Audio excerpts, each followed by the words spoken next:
All right. Good morning, everyone. I hope I'm audible. Uh, Today, we begin by talking about tribal integration, post independence.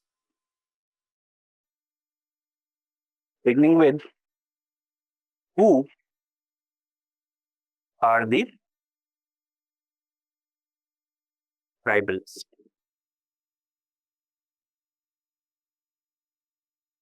इनको बोलते हैं tribalism. Those communities which have a unique culture,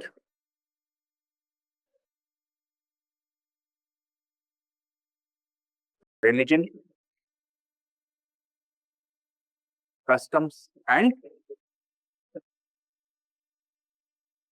language that is distinct from the mainstream.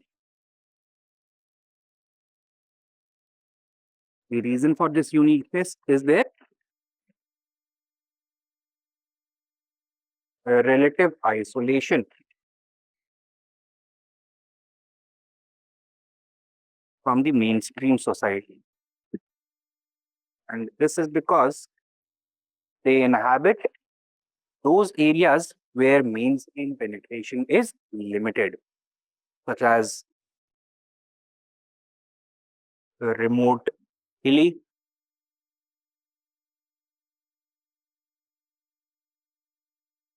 desert, or forest areas.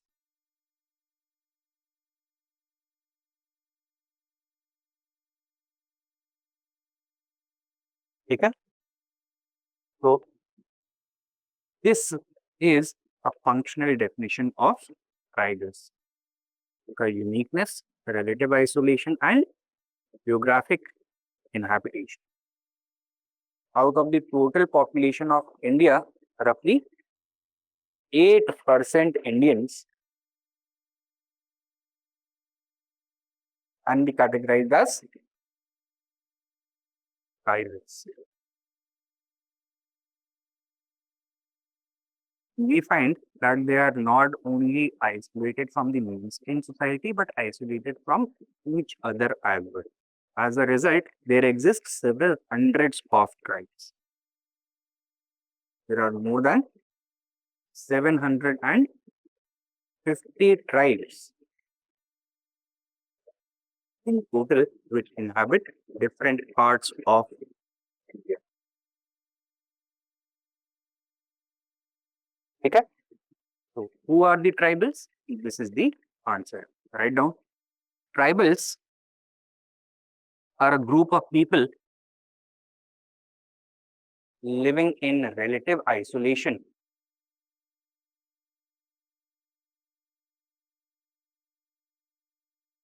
mostly in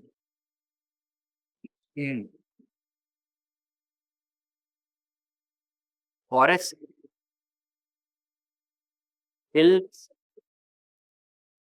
and desert areas, having a distinct language, culture, religion,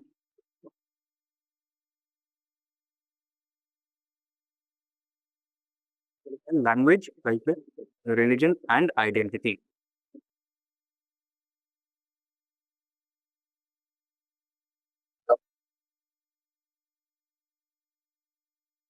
Next point. In India, tribals constitute roughly 8% of the population.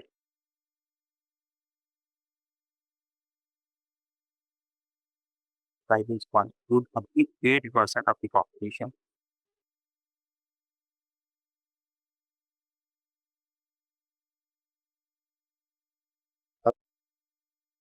There are more than 750 tribes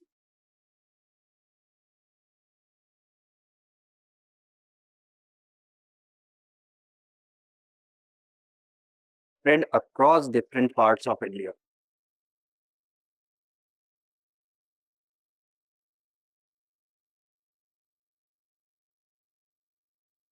With the largest concentration being in two areas.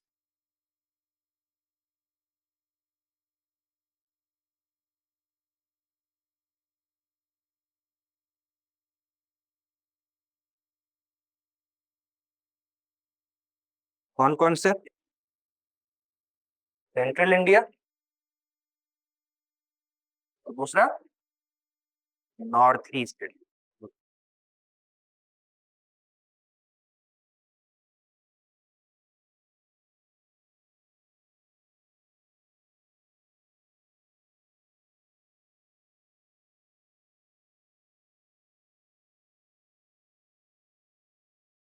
Now, next we have to see how the relative isolation of the tribals was broken during the colonial period, that is before interaction. Give the next heading. Interaction of outsiders, sorry, interaction of tribals with outsiders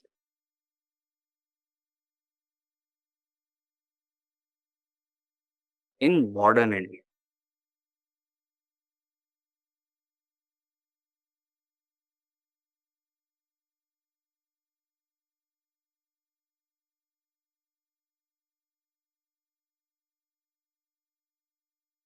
देखो, historically, in the ancient and medieval period,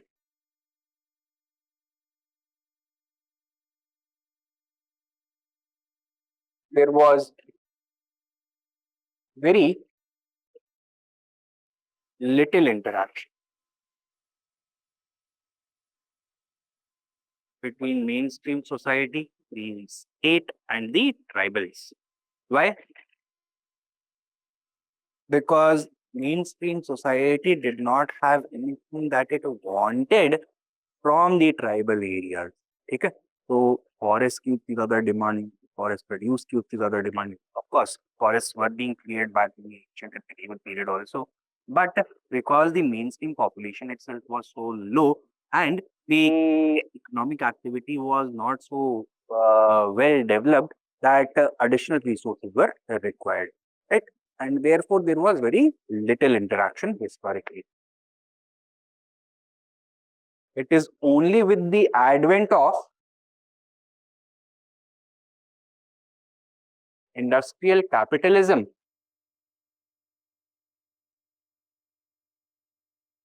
that the mainstream society and the state were incentivized to penetrate into the tribal areas in the hilly regions, forests, and deserts and interact with the tribals openly. Why?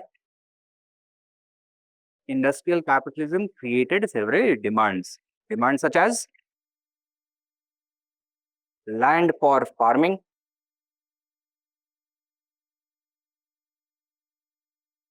further,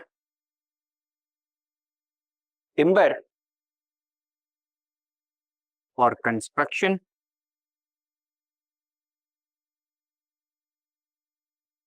and markets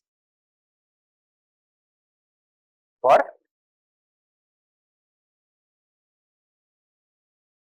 consumption. Okay. And when did industrial capitalism begin emerging? From the second half of the 18th century onwards. It reached a critical peak from 1813 onwards. 1813 to 1857 is also known as the period of industrial colonialism in India. Right? It is also concurrent with the period that the British Empire started expanding rapidly to cover large swathes of Indian territory. Right? So from the early 19th century onwards,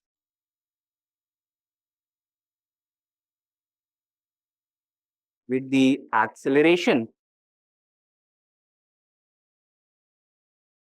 of British imperialism.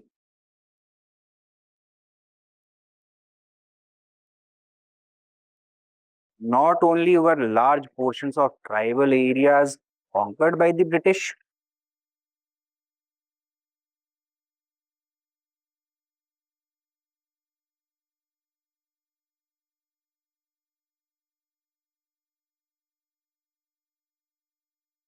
but this was also accompanied by the influx of a large number of outsiders into the tribal areas.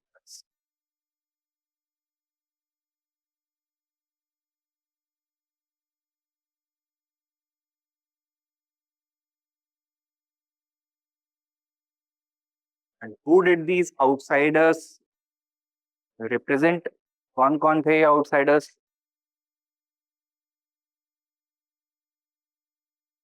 Outsiders included zamindars, money lenders,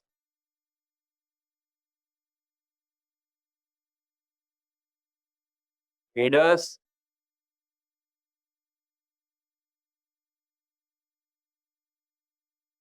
mercenaries, and government functionaries.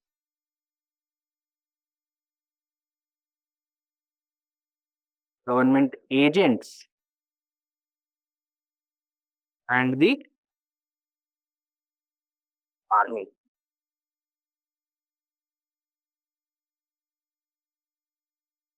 What was the effect of the influx of outsiders into tribal areas on the tribals themselves?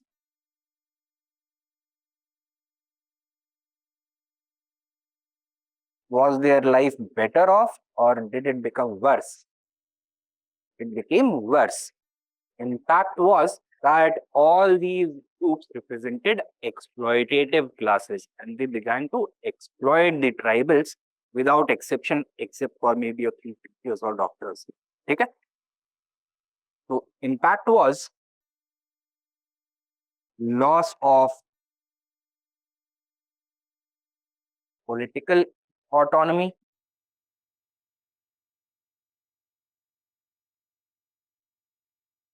complete economic disruption, and exploitation,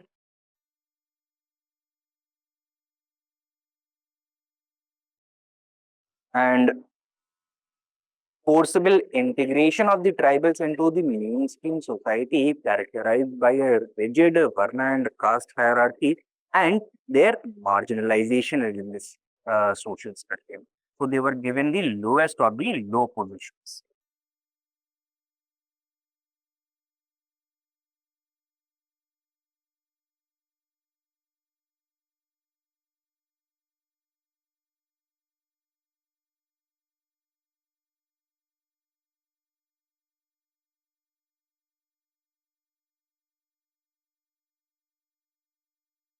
Forcible social integration and marginalization.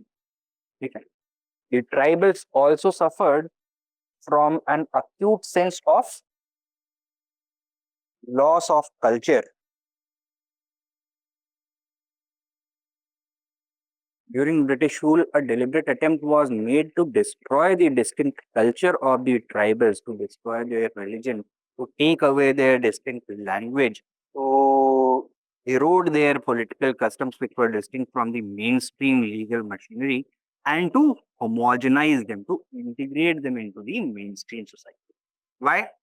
So that the tribals could be exploited in this way. Their land could be appropriated for farming, the forest could be got under government ownership called timber, and the tribals themselves could be converted into taxpayers as well as consumers of British products.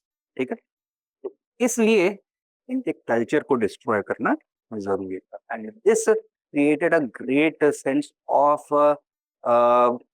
you can say this was an emotional as well as cultural trauma for the tribals. The tribals were deeply attached to their lands, their religion, their customs, etc., were based on the region that they inhabited. And since most of them were wrested away from their lands, there was a deep sense of loss for them. Okay. What was the tribal response to this exploitation? Frequent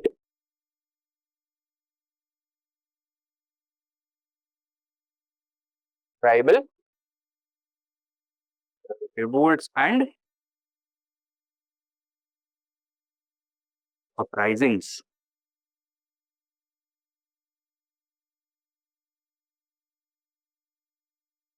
These uprisings were largely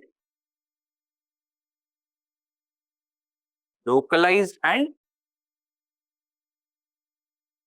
violent in fact. Why localized? Because the tribals were generally inhabitants of isolated areas.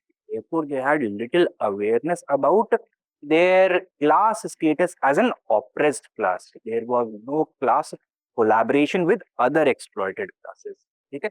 Therefore, their uprisings remain localized, centered around local issues. Violent why? Because warfare was the traditional way in which all previous conflicts were resolved. So it was seen as the logical way in order in which by which to challenge the exploitative regime. Right. Further, by this point of time, we are talking about the 19th century. Modern political consciousness had not permeated the tribal consciousness. Right. They were unfamiliar with the modern ideas or modern methods of political agitation and organization. There was lack of national awareness, and the mainstream national movement was yet to reach that stage where it could influence the thinking of the tribals. Okay? So these uprisings remain localized and violent.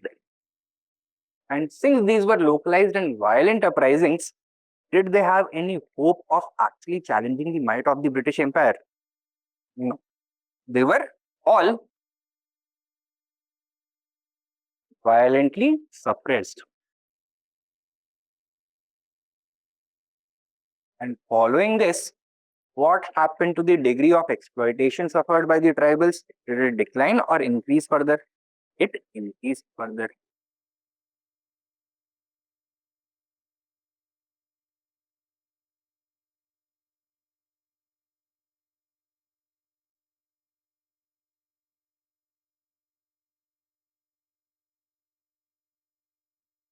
Did the tribals play a major role in the mainstream national movement?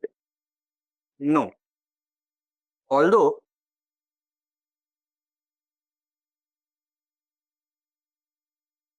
tribal demands were incorporated,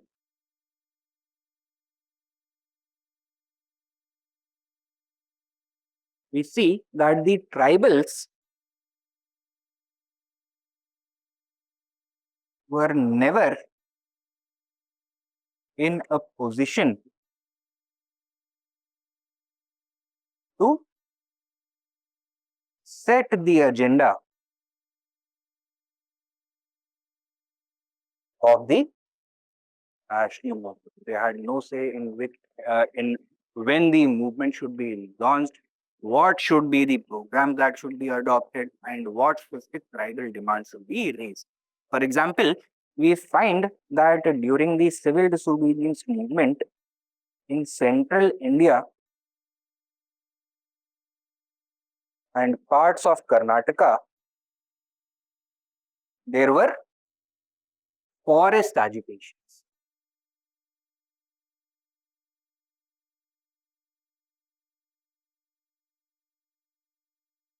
Which called for the violation of forest laws, which had given ownership of the forests and their resources to the government. इनको violate करने के लिए some tribal communities participated during the civil disobedience. However, at the same time, there was no corresponding movement to or no corresponding program to liberate the tribals from the exploitative influence of zamindars and moneylenders in Central. Right? No, anti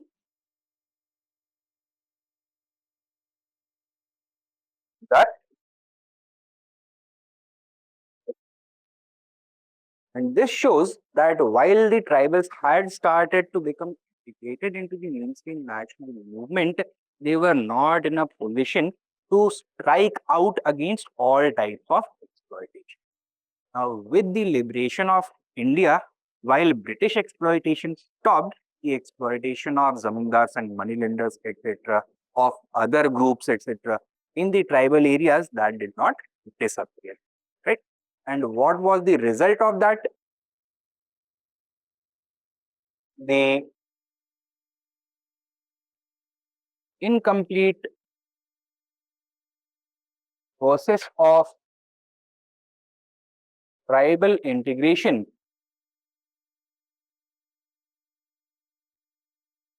into mainstream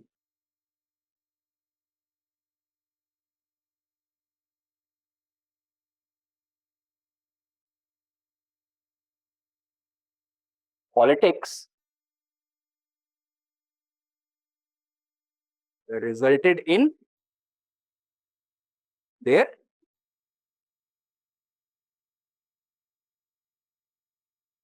political marginalization and preserved the exploitative relationship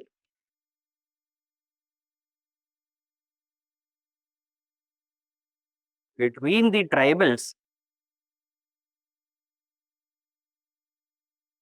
and outsiders. Right? This was a dangerous recipe for social disharmony, separatism, and even the demands of a separate state. Right?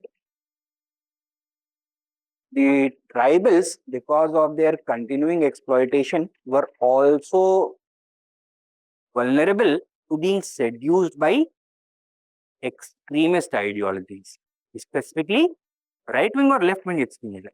Left wing extremism. This was a recipe for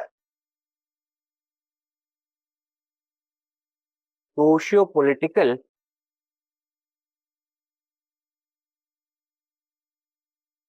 disharmony and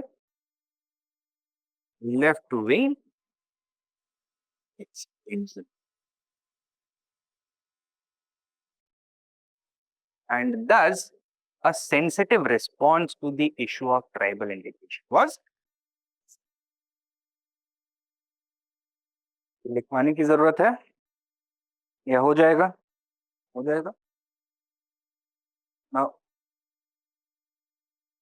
next we arrive at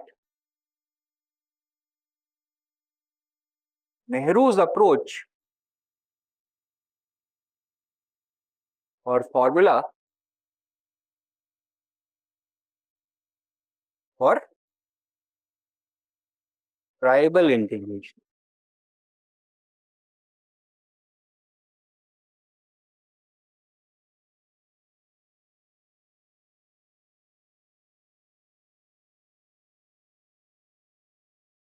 Right?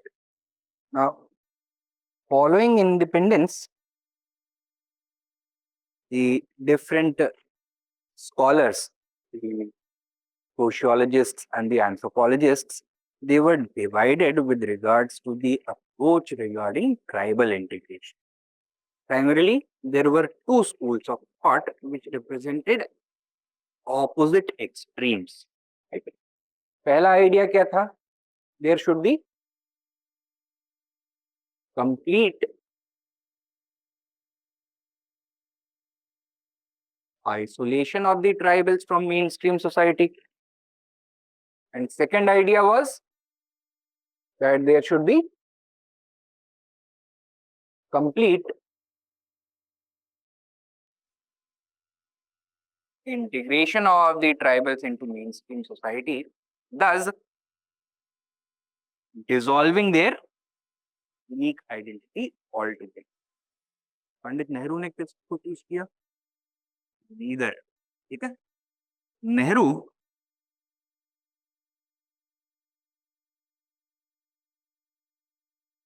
rejected both,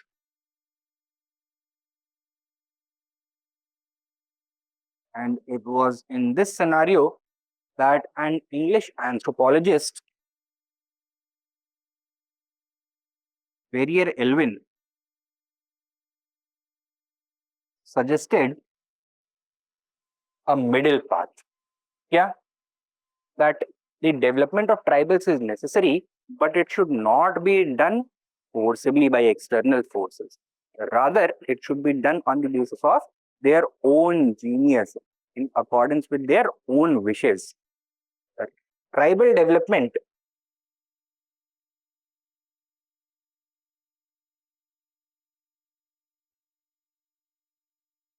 must take place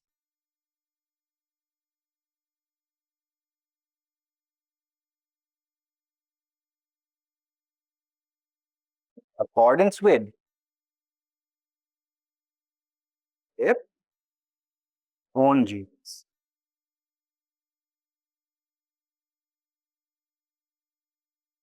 Right. Now, on the surface, this may seem contradictory. एक तरफ बात हो रही है economic development की, दूसरी तरफ बात हो रही है traditional tribal way of life, right?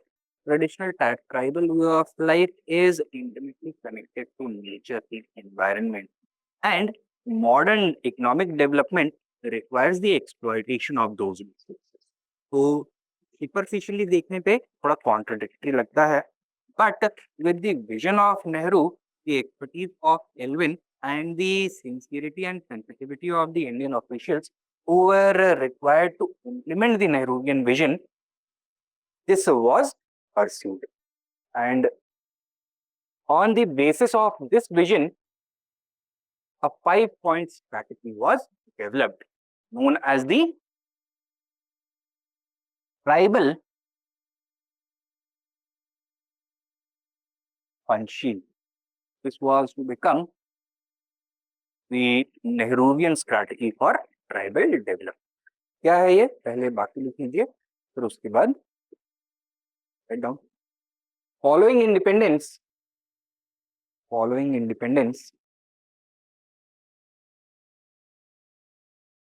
comma, anthropologists were divided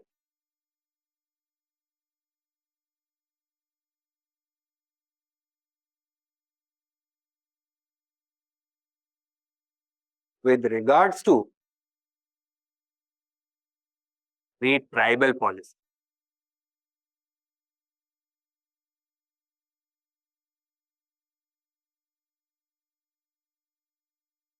Two positions were put forward. Two positions emerged. A and B. A, to keep them completely isolated. B,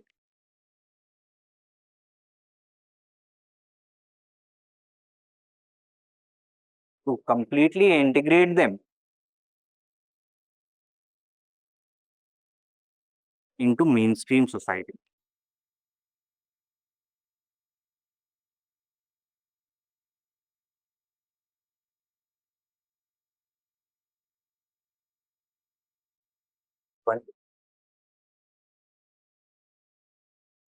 Pandit Nehru rejected both.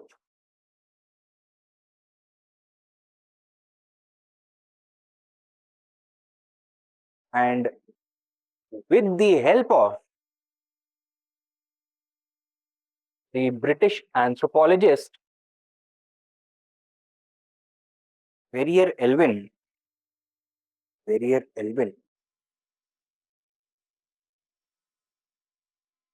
developed a unique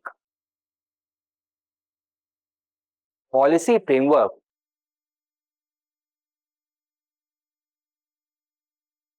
known as tribal Panchsheel. Tribal Panchsheel,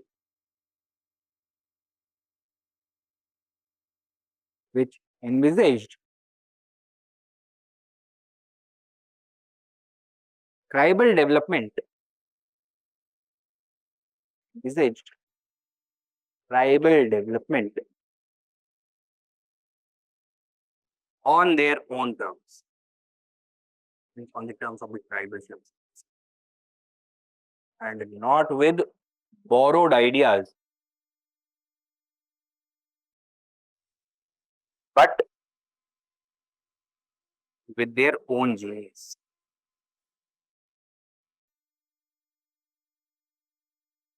But with their own genius.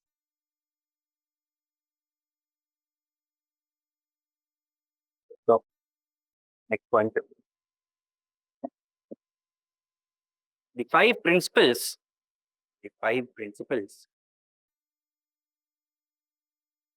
of tribal Panchsheel are as follows. Are as follows. A, B, C, D, and C. A, that tribals must develop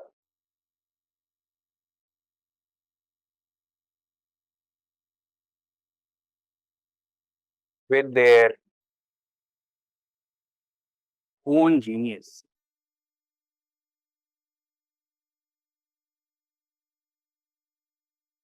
B, their land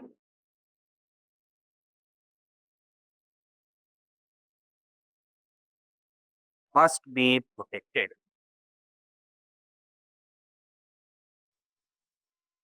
And must be protected. C, their language must be protected and promoted.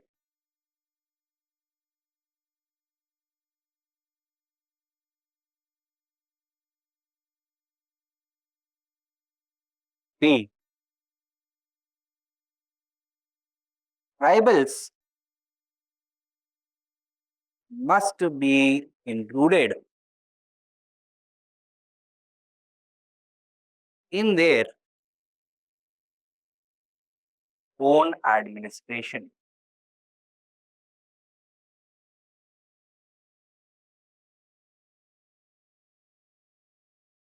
Finally,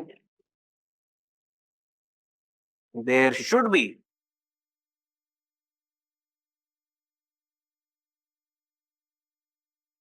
minimal government in tribal areas.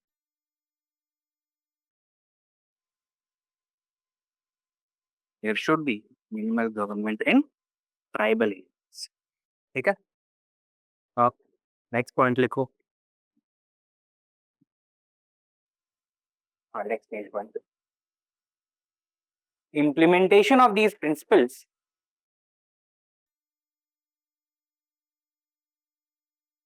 required a balancing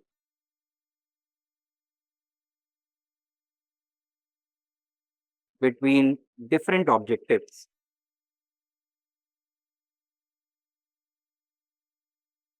Namely,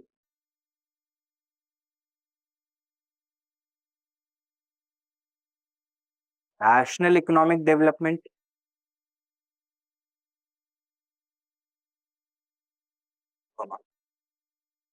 tribal economic development,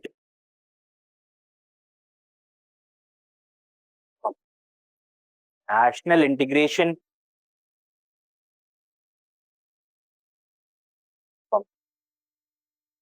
tribal autonomy, national integration, tribal autonomy,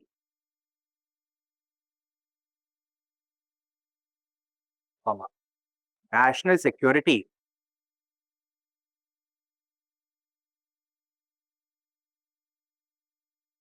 and political stability. And political stability.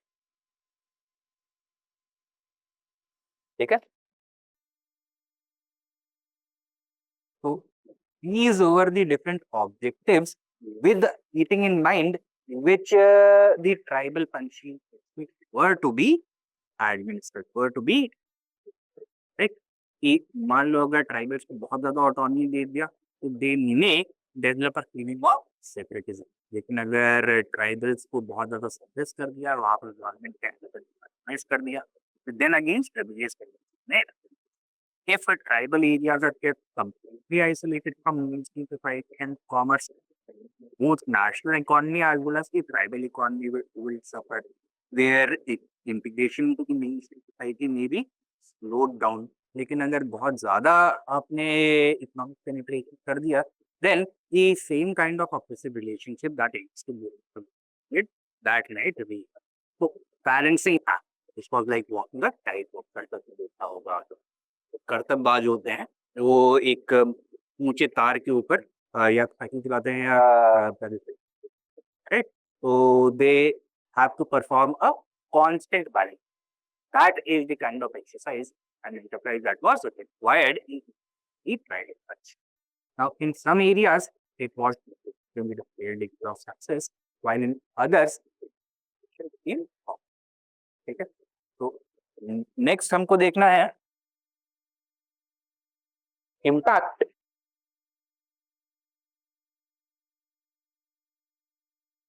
of tribal Panchsheel in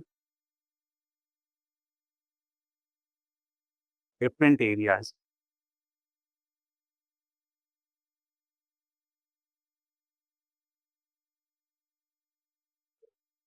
दो important area जहाँ पे tribal concentration सबसे ज्यादा है, central India and north east.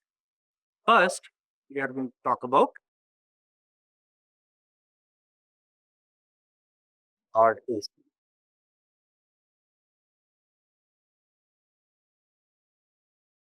Hearing north east.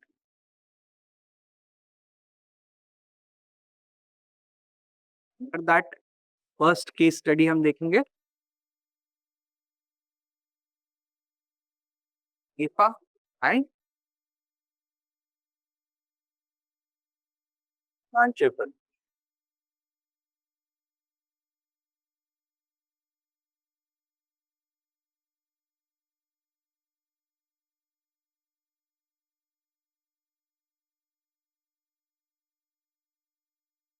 Now, जो अरुणाचल प्रदेश वाला reason है, that is part of the Assam division, right? In 1948,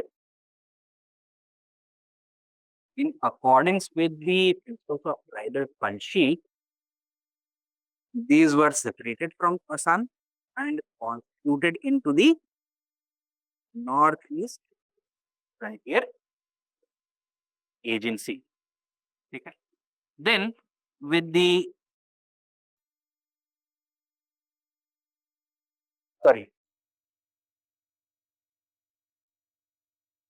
Northeast areas,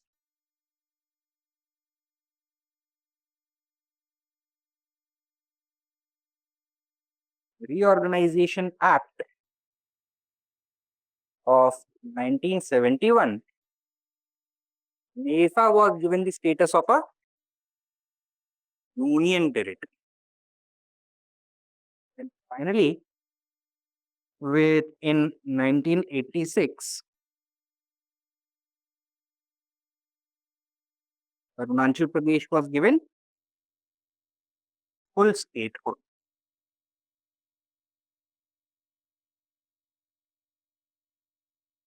Now, the process leading to the creation of Arunachal Pradesh as a full-fledged state was relatively smooth, structured process. And why was that? Because the principles of the tribal Panchsheel were implemented in a balanced. Therefore, there was a very little tendency of separatism, etc., emerging in this. So, in accordance with the principles of tribal Panchsheel, or the 50 states of tribal Panchsheel, from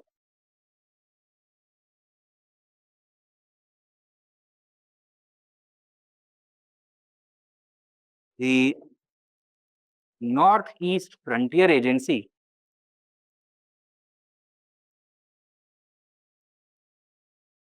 was created in 1948 out of the Assam Division. Out of the Assam Division.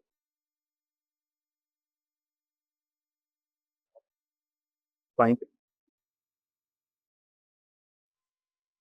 These principles were implemented sincerely and sensitively, bringing better integration. Better integration. Sensitively bringing better integration.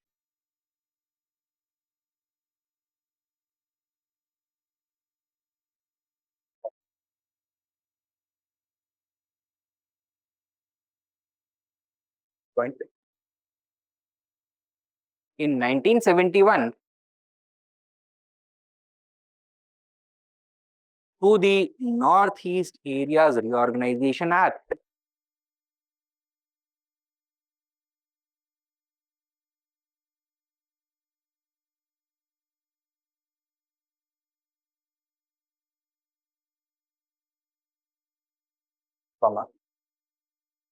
NEPA was made a union territory.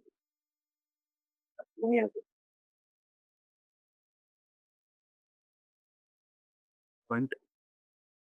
Finally, it was given full statehood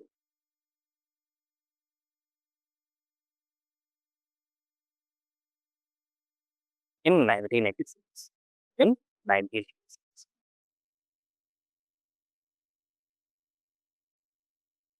ठीक है?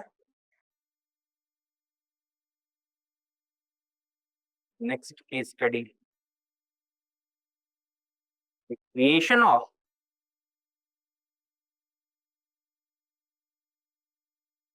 other northeastern states.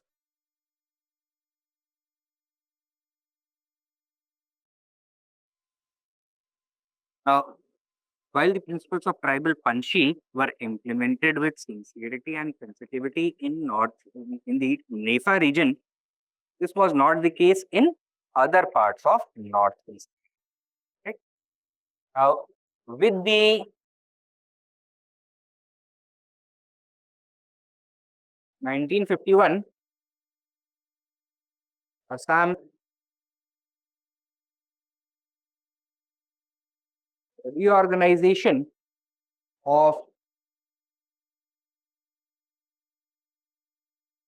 Boundaries Act, an entity known as Greater Assam was created, consisting of the mainstream Brahmaputra Valley region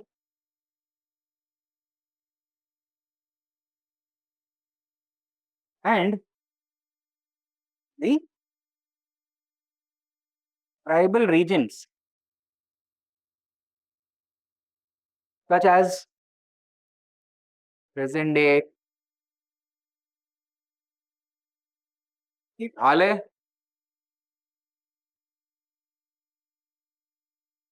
Manipur,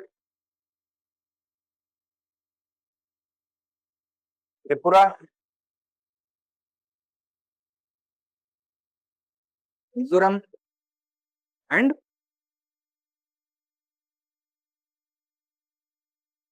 Nagaland. Right? Now, in these tribal areas, autonomous hill councils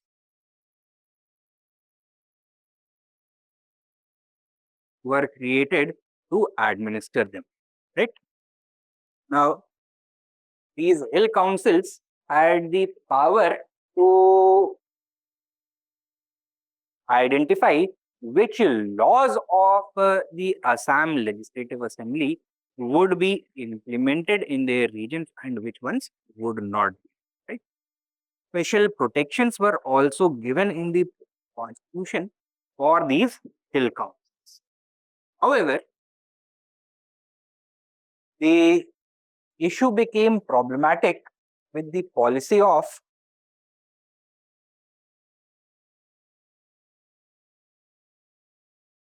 Assamization that was adopted by the government of Assam from the late 1950s, 1960s onwards. What did it call for? It called for the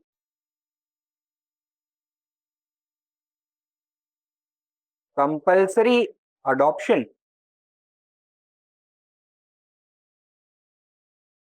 of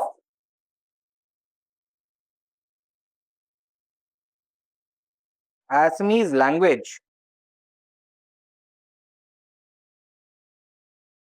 throughout Greater Assam, including in the tribal regions and not only in the Brahmaputra Valley region. ठीक है? इसका result क्या होगा? How would the tribal communities view this policy? As a direct attack on their unique culture and way of life. And thus, naturally, there was a reaction. And often, this reaction became violent. ठीक है? तो पहले इतना लिख लीजिए, फिर उसके बाद करें. Write down.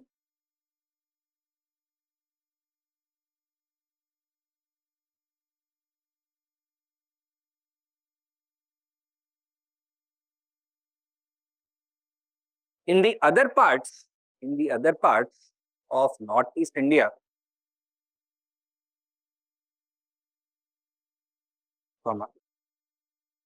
tribal Panchsheel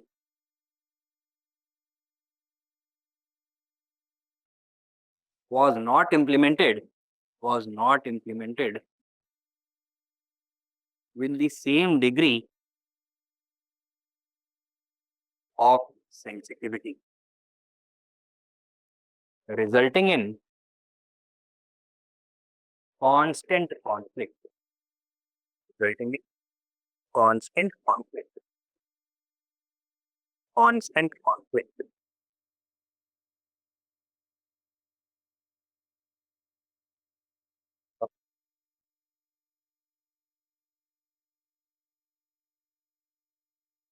The Assam Reorganization of Boundaries Act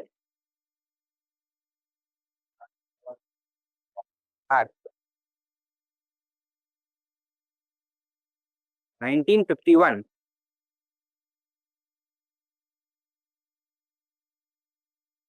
created an entity known as Greater Assam, consisting of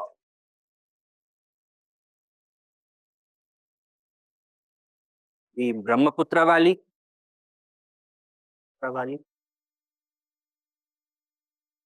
and peripheral tribal areas such as Meghalaya, Tripura, Manipur, Mizoram, and Nagaland.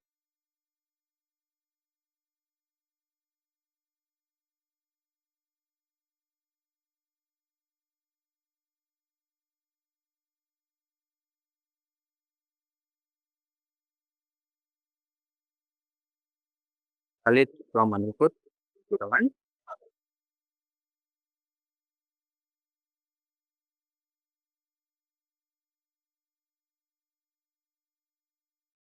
It's called these tribal areas. Yes.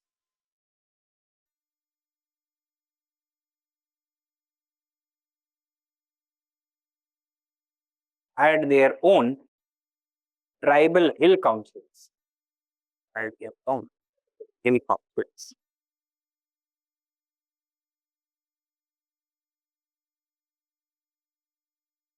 So, however, however, the tribals were not emotionally or psychologically integrated with the Assamese society.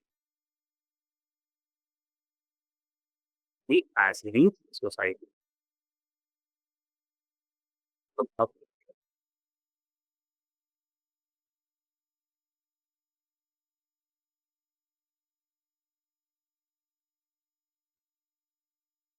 thus, thus, when the Assam government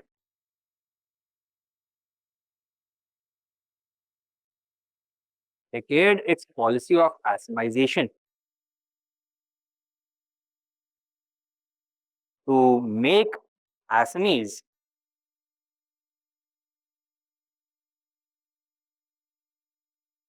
Assamization to make Assamese the state language.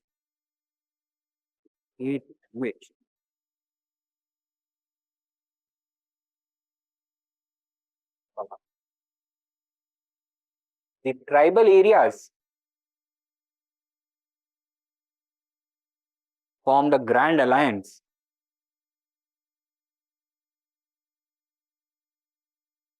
and their movement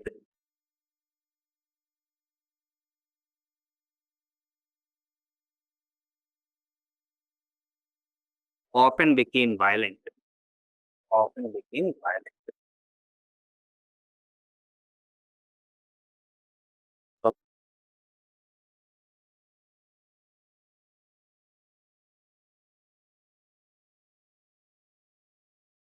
Okay. अलग अलग regions को अलग अलग देखते हैं। पहले ये हाले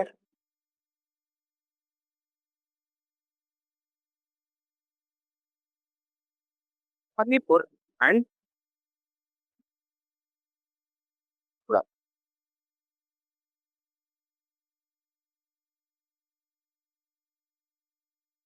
response to the rising violence 1959 में क्या किया गया ए, गारो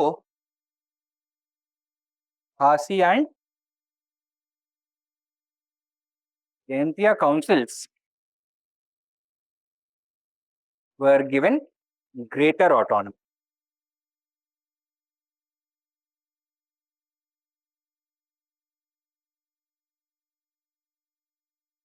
Namely, they were given all powers of statehood except for having a separate governor and a separate high court. Okay? In 1969, Meghalaya was made a sub-state within Assam.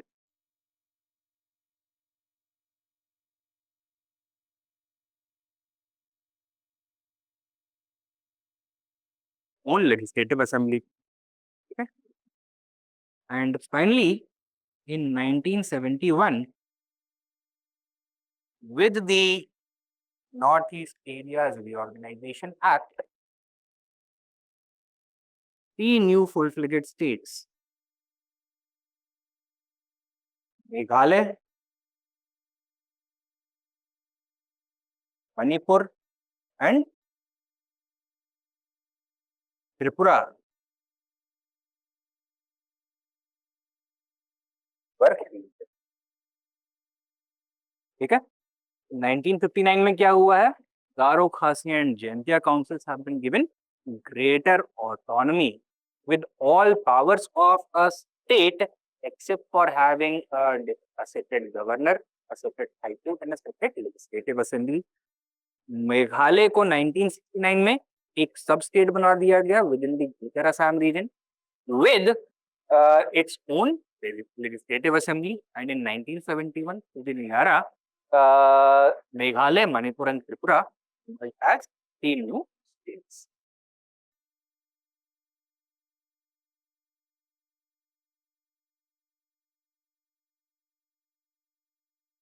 ये हो गया Meghalaya, Manipur and Tripura का experience. Next we have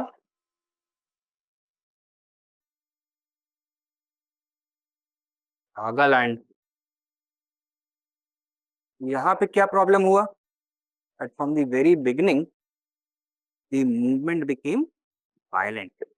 ठीक है. PZ Piso,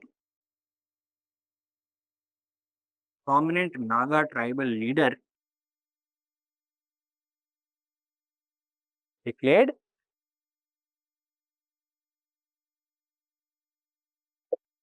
independence.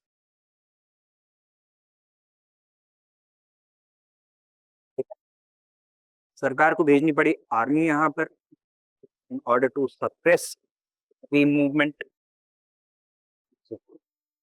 In order to suppress the movement, and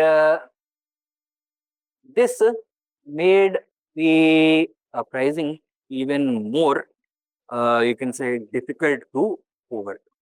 Finally, a political solution निकला, and a smaller group of moderate Nagas led by Dr. Imkong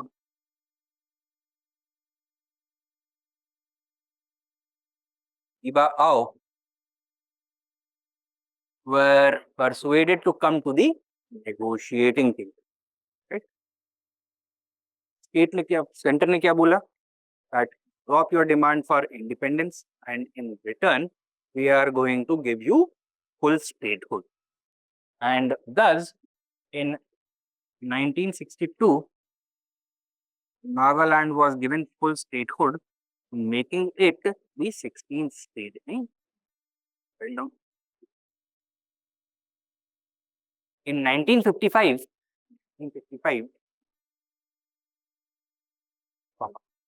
led by PZ Piso,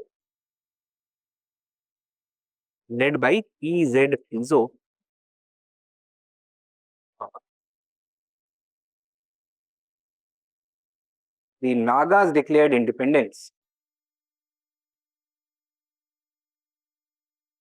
and the government had to deploy the army.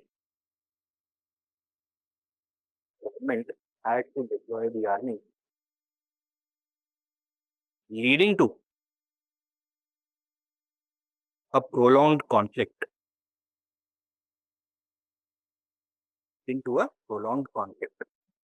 Give me 1 second.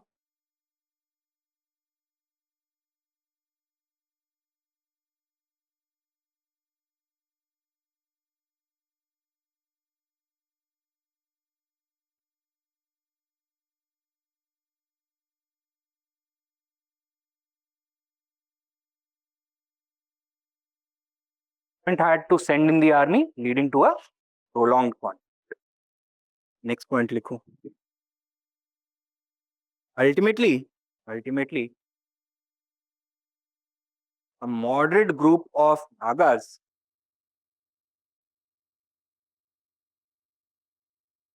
led by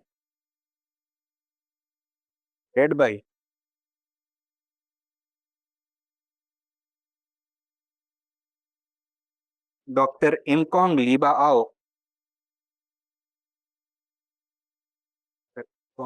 Ao agreed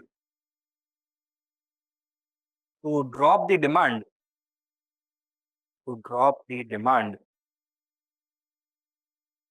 for separate statehood.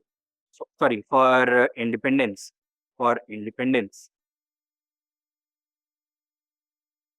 And in accordance with the agreement, Nagaland was made the, the 16th state of India in 1962. Means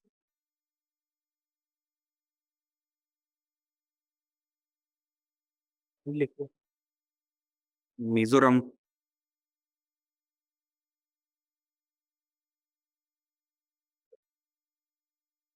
write down. A similar separatist movement emerged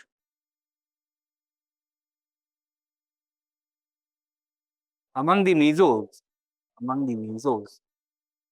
led by Lal Denga, who was the leader of the Sultans, led by Lal Denga. Stop.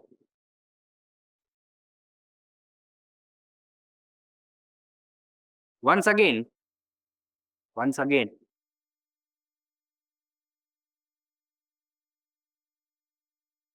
the government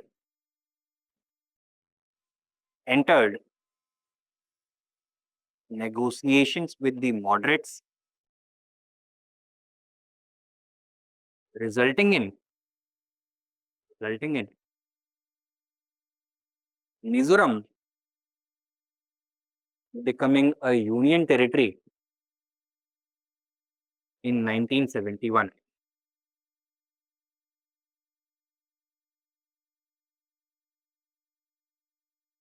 Becoming a union territory in 1971. Full stop. Next point.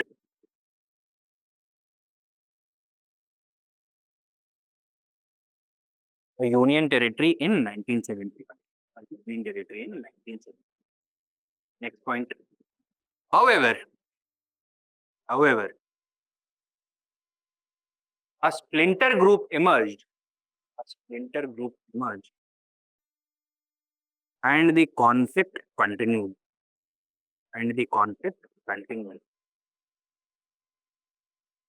Till 1986.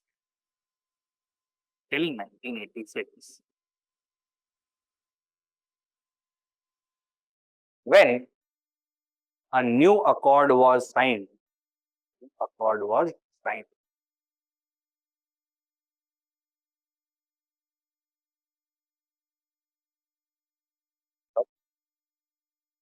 According to this, Mizoram was given full statehood in 1986.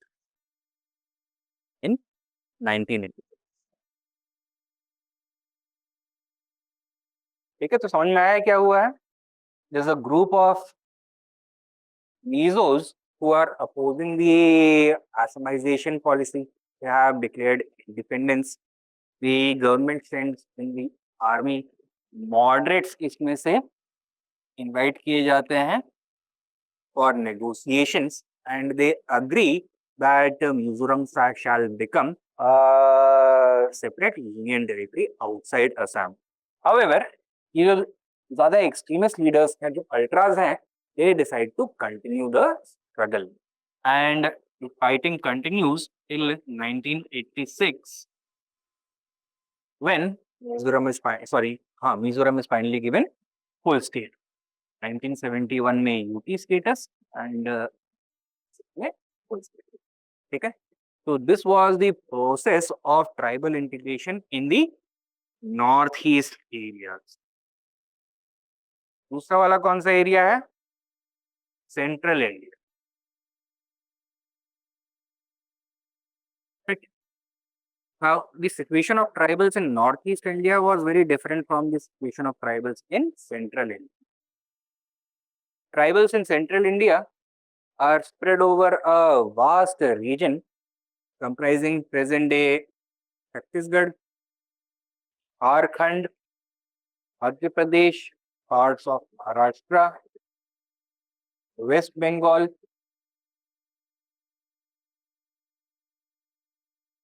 Odisha, and even parts of Andhra Pradesh. Right? Now, while the number of tribals present in central India is far larger than the number of tribals in northeast India, difference is कि northeast India में mainstream population बहुत कम है. These are sparsely populated. Whereas these central India में these are heavily populated. Therefore, tribals constitute a minority. ठीक है. और democratic system में this was a big disadvantage. Why?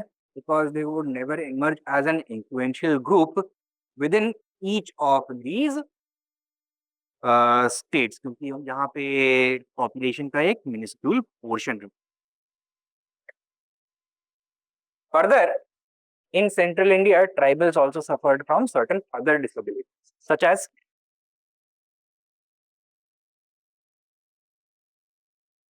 illiteracy, poverty, underdevelopment,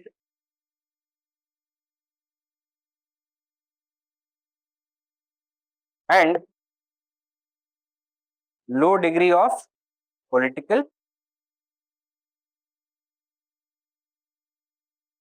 empowerment. They were also subjected to some other social disabilities.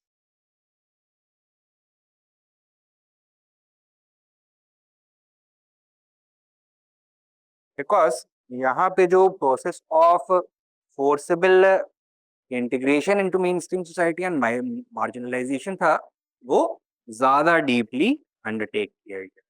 Were subjected to several social disabilities such as restriction from access to education, untouchability, etc., discrimination, right? So these were the other problems that they were facing. So write down. In central India, tribals are spread across a vast region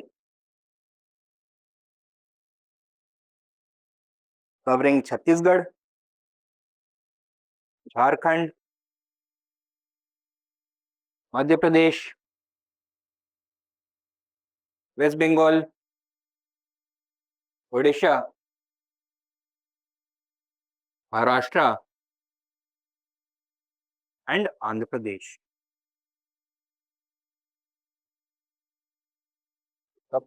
Next point. Unlike northeastern states,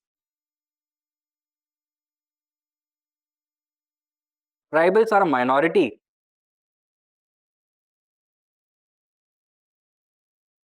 in central India with poor socio-economic development. Poor socio-economic development.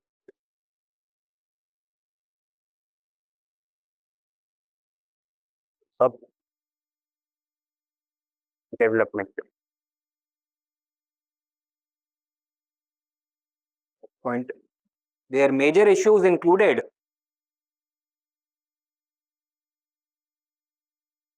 illiteracy, poverty, backwardness,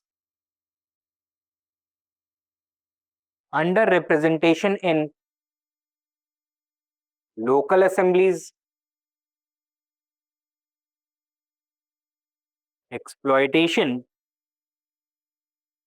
under क्या लिखा आपने backwardness, comma, underrepresentation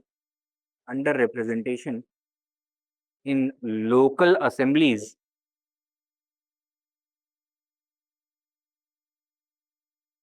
comma, exploitation of natural resources, comma, displacement due to land acquisition,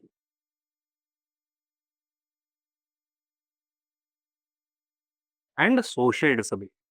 Right? Social disability.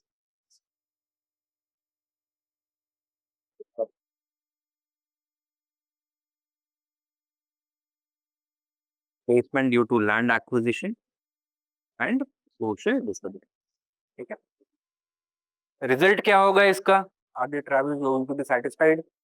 No, they are going to be dissatisfied, disaffected, leading to several protests and movements. Write down. Next main point. This resulted in widespread unrest and protests. And protests.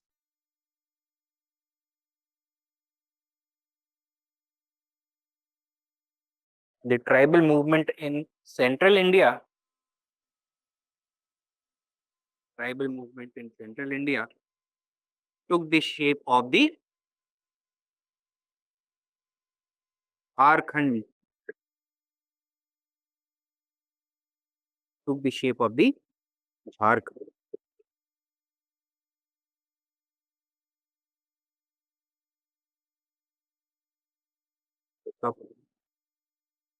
अगला heading दो, झारखंड में.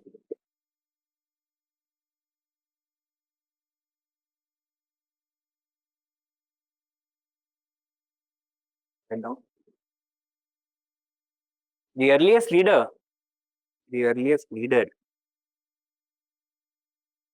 to mobilize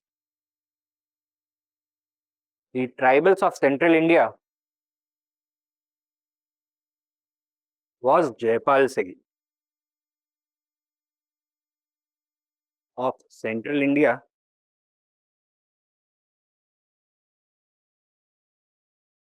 Like the tribals of central India was Jaipal Singh. ठीक है, तो stop. क्या लिखा है आपने? The tribals of central India was Jaipal Singh. Right. Next point. In 1950,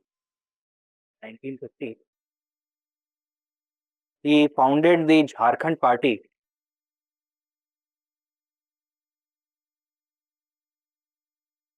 demanding a separate tribal state in South Bihar. Separate tribal state in South Bihar. ठीक है, next main point. However, the States Reorganization Commission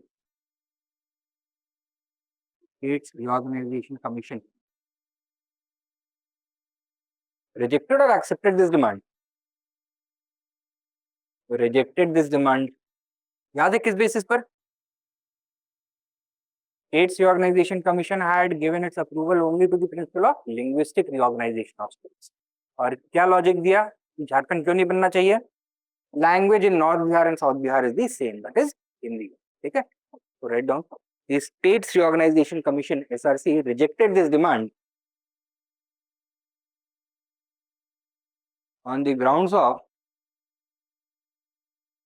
linguistic similarity in North and South Bihar.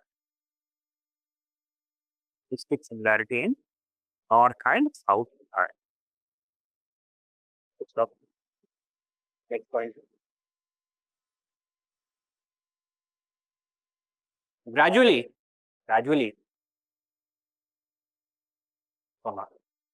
due to continuing exploitation,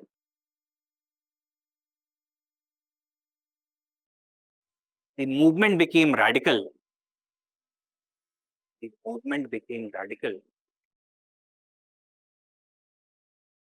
And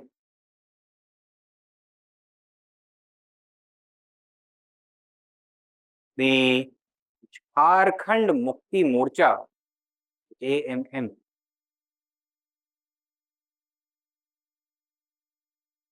emerged in the 1970s.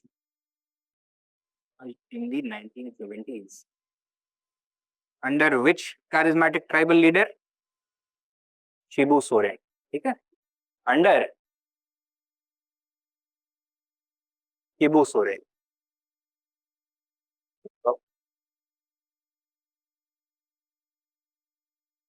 it joined hands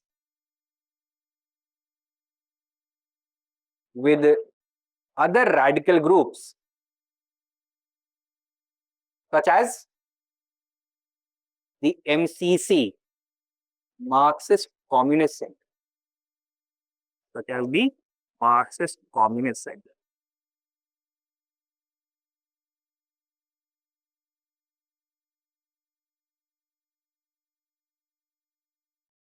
And a violent struggle started. A violent struggle started.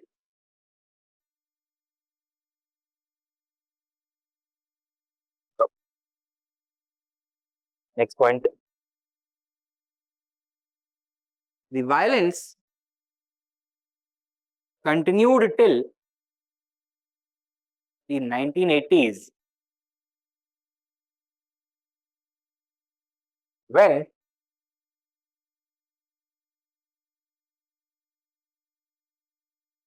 1980s, when Shibu Soren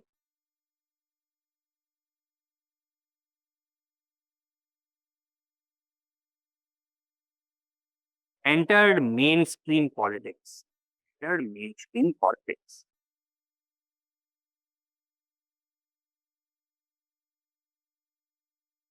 और immediately after the 1980s, 1990s में क्या हुआ? Political scenario of the country changed very sharply. पहले Congress rule होता था, अब coalition era, right? And now even small parties, small regional parties had the ability to influence the outcome of national politics. ठीक है? Write down. Next point. During the 1990s,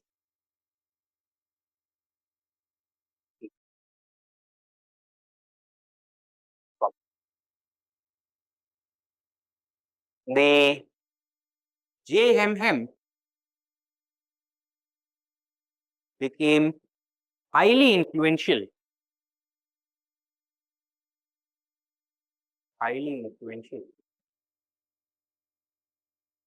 due to the onset of the coalition era. The coalition era.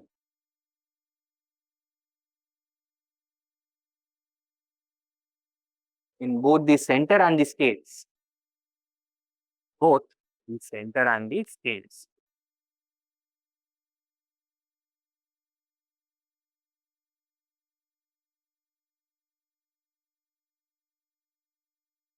ठीक है? Next point.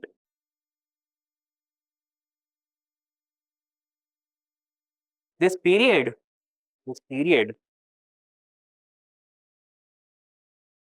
also witnessed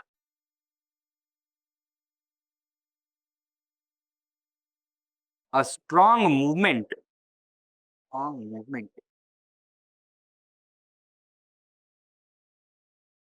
in eastern Madhya Pradesh for a separate tribal state.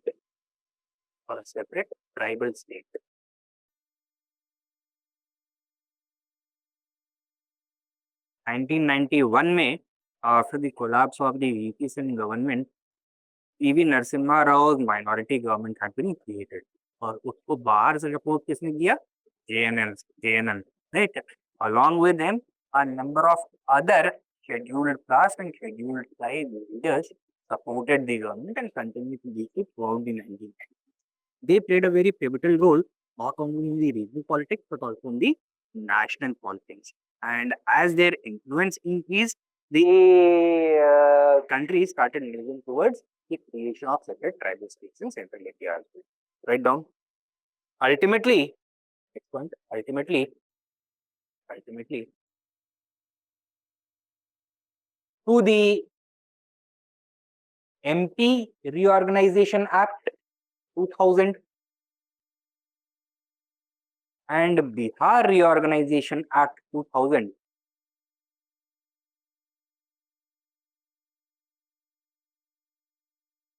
Chhattisgarh and Jharkhand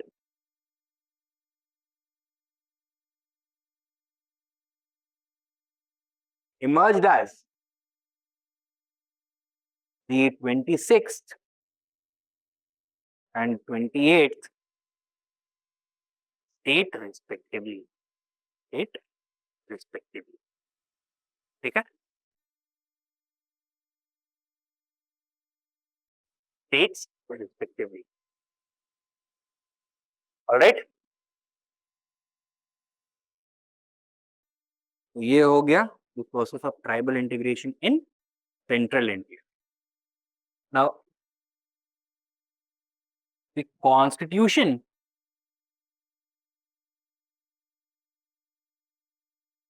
has also put in place several provisions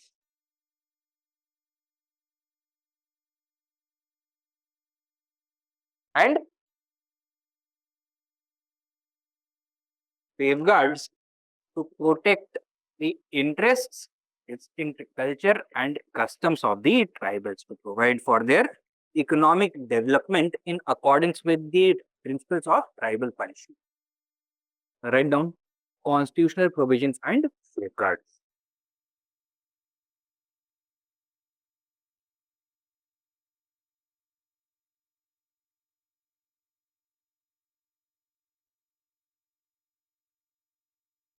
These include A, B, C, D. A. Schedule 5.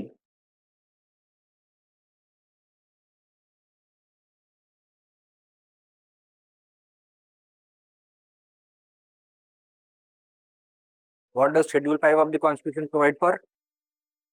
Tribal areas, जहाँ पे autonomous tribal councils create करे थे. Right? B. Schedule 6. What does it provide for? Scheduled areas with even greater autonomy for tribal councils in the regions of Assam, Meghalaya, Manipur and Tripura. C. Article 46.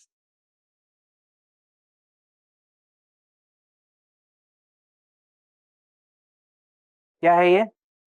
It is a directive principle of state policy which places the responsibility upon the state to extend the Panchayati Raj system to the tribal areas. D. Creation of tribal advisory councils.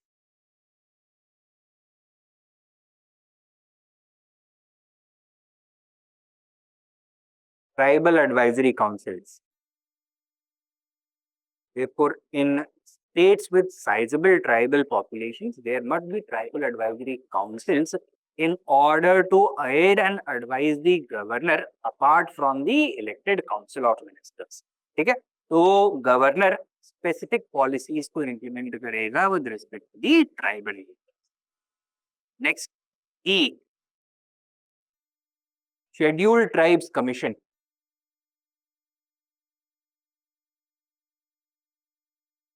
Constitution provides for the creation of a scheduled tribes commission. Purpose क्या होगा इसका? To look into tribal issues, to look into their problems, and to oversee the implementation of schemes and policies which are designed to improve the quality of life of tribals. Next, F. Reservation in the Lok Sabha. कितना? 7.5%. D. Reservation in state legislative assemblies. How much? In proportion to their population. In proportion to their population. किसी state में अगर 60% population है tribals का तो वहां पे 60% मिलेगा, कहीं पे अगर 6% है तो वहां 6% है. ठीक है? Next, H. Reservation in employment and education.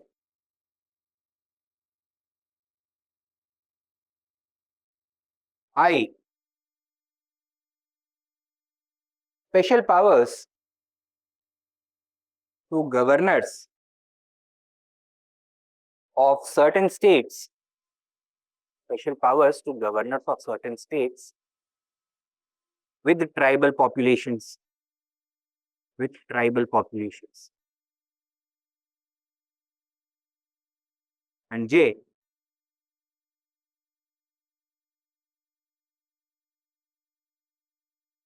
welfare schemes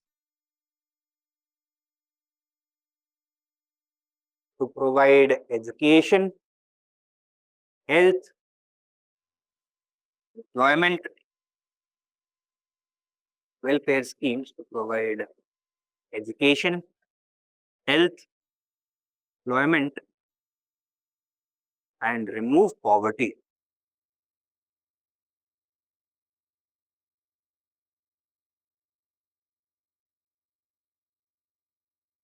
Stop. Next point, main point.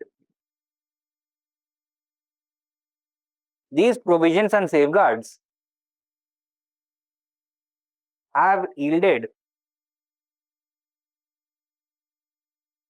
tangible benefits, have yielded tangible benefits in the form of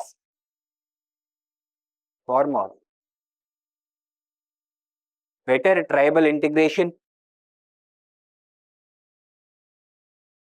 benefits in the form of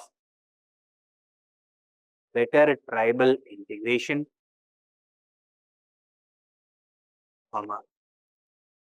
political stability,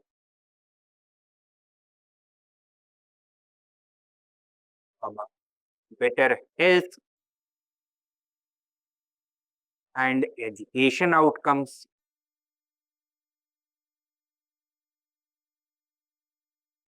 and political empowerment.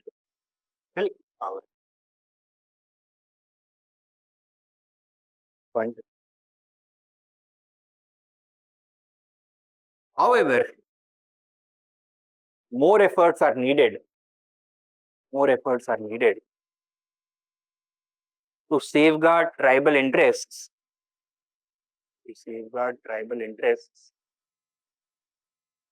since they continue to remain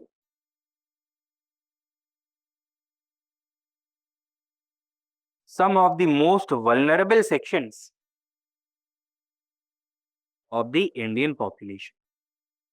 Of the Indian population. Some of the most vulnerable sections of the Indian population.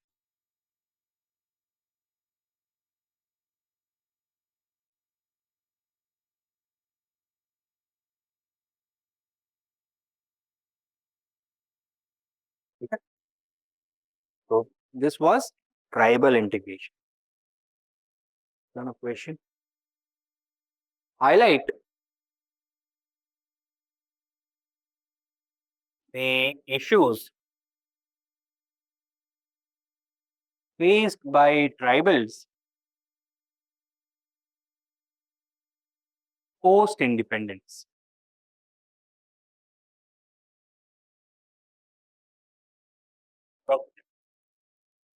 How far have the efforts to alleviate these problems been successful?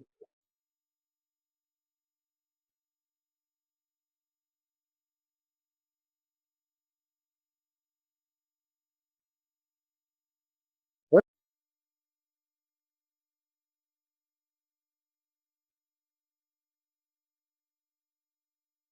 सबसे पहले आपको identify करना है issues और problems faced by tribals post independence.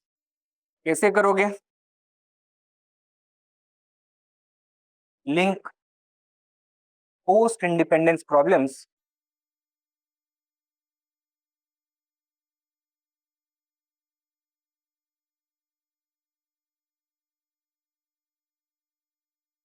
with the pre-independence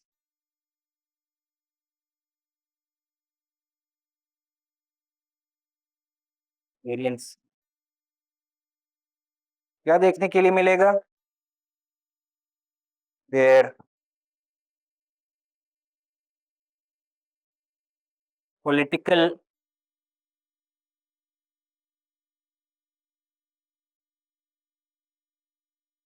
underdevelopment and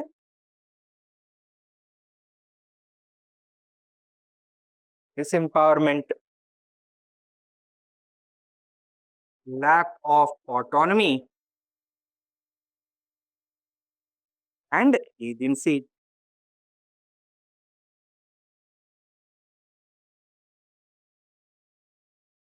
Economic exploitation by outsiders, their social marginalization and their loss of culture. ठीक है, यही problems पहले भी थी, यही प्रॉब्लम्स बाद में भी persist हुई. Further, some new problems also were added after independence with the development of modern political consciousness and rising understanding of democracy. Tribal demands could be characterized into political, social, economic and cultural. Right? Political demands, greater autonomy and lack of or removal of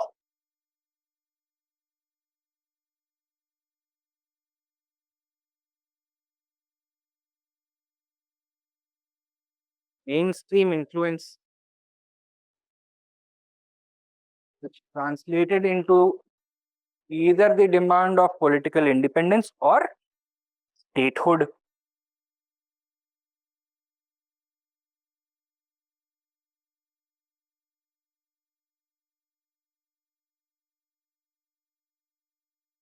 Socially, they wanted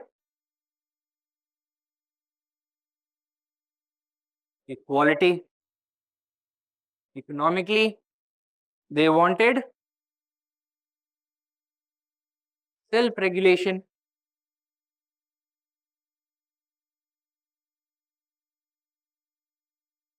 And end of exploitation by outsiders.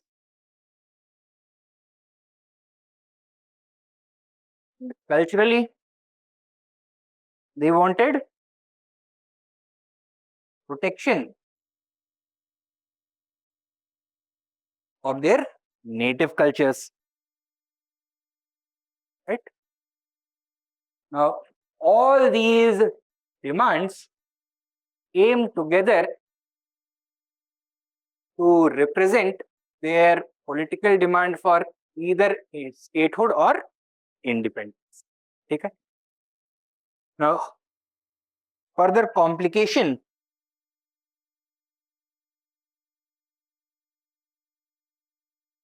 emerged in the tribal movement due to the emergence of left-wing extremism and international conspiracy by India's enemies,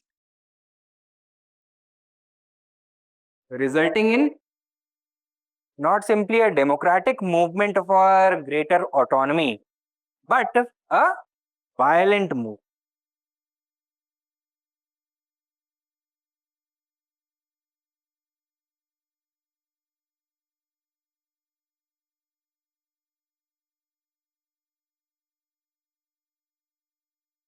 The Indian response has been a mix of the application of the principles of tribal Panchsheel,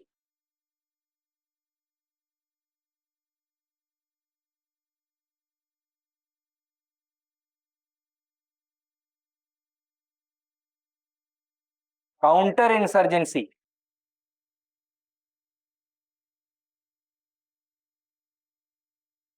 and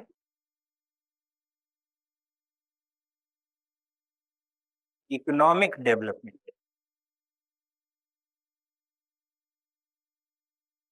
In order to weaken the influence of left-wing extremism. Okay? Now, the tribal insurgency emerged in different stages in different parts of India. In Northeast India, it lasted between 1950s right up to the 1980s. And in Central India, it emerged in the 1970s and lasted up to 2000. And result क्या हुआ?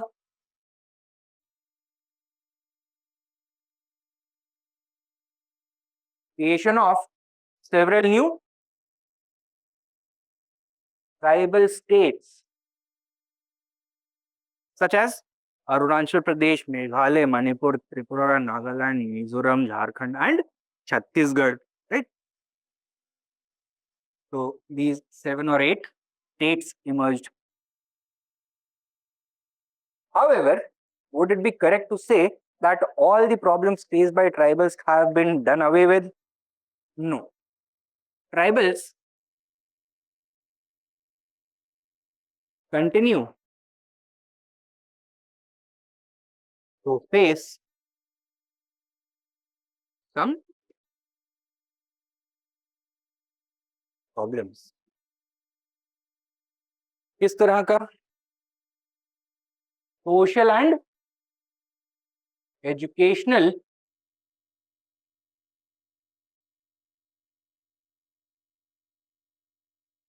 backwardness,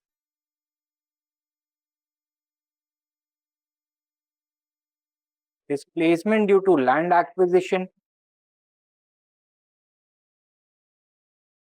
political underrepresentation, and social marginalization that has contributed to a latent feeling of separatism lingering on within certain sections of the tribal population. This has weakened or continued to weaken national integration. And solution क्या होगा इसमें? Implementing the tribal Panchsheel and constitutional safeguards.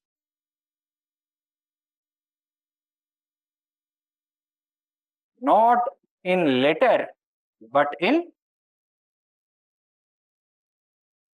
spirit. Right? This strategy has proven to be successful in Arunachal Pradesh and some other areas, and can be equally successful if applied with sincerity to all tribals across. Okay? So that is going to be your answer. इस तरह से आप अपने answer को construct कर सकते हो. All the information that we have witnessed in your answer, we have already discussed in your discussion about tribal integration. इस फॉर्म में नहीं डिस्कस किया है. तो you need to also develop this skill कि कैसे जितना इंफॉर्मेशन आपके पास फैक्चुअल या फिर एनालिटिकल इंफॉर्मेशन है उसको कैसे अलग अलग पोर्शंस लेने हैं और उसको नए तरह से एक ढांचा बना के उसको मोल्ड करना है आपका. Right? That is going to come with तो ये हो गया tribal integration. Next topic that we'll cover is land reforms. हमको कवर क्या क्या करना है इसमें? First of all the issues faced by the farmers which made land reforms necessary post independence. What were the hurdles which made the process of land reform problematic? What were the efforts or laws undertaken to implement the problematic process of land reforms? And finally, critical analysis of the process of land reforms which took place post independence. How successful was it? What were the limitations and what has been its impact? ठीक है, ये सब चीजें हमको discuss करें। First of all the issues.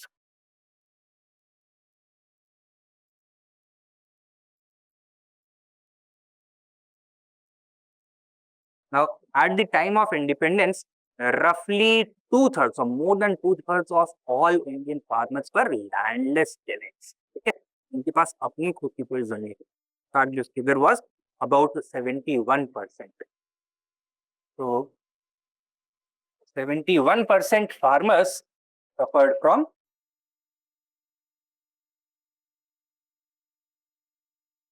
landlessness. Hamza Alvi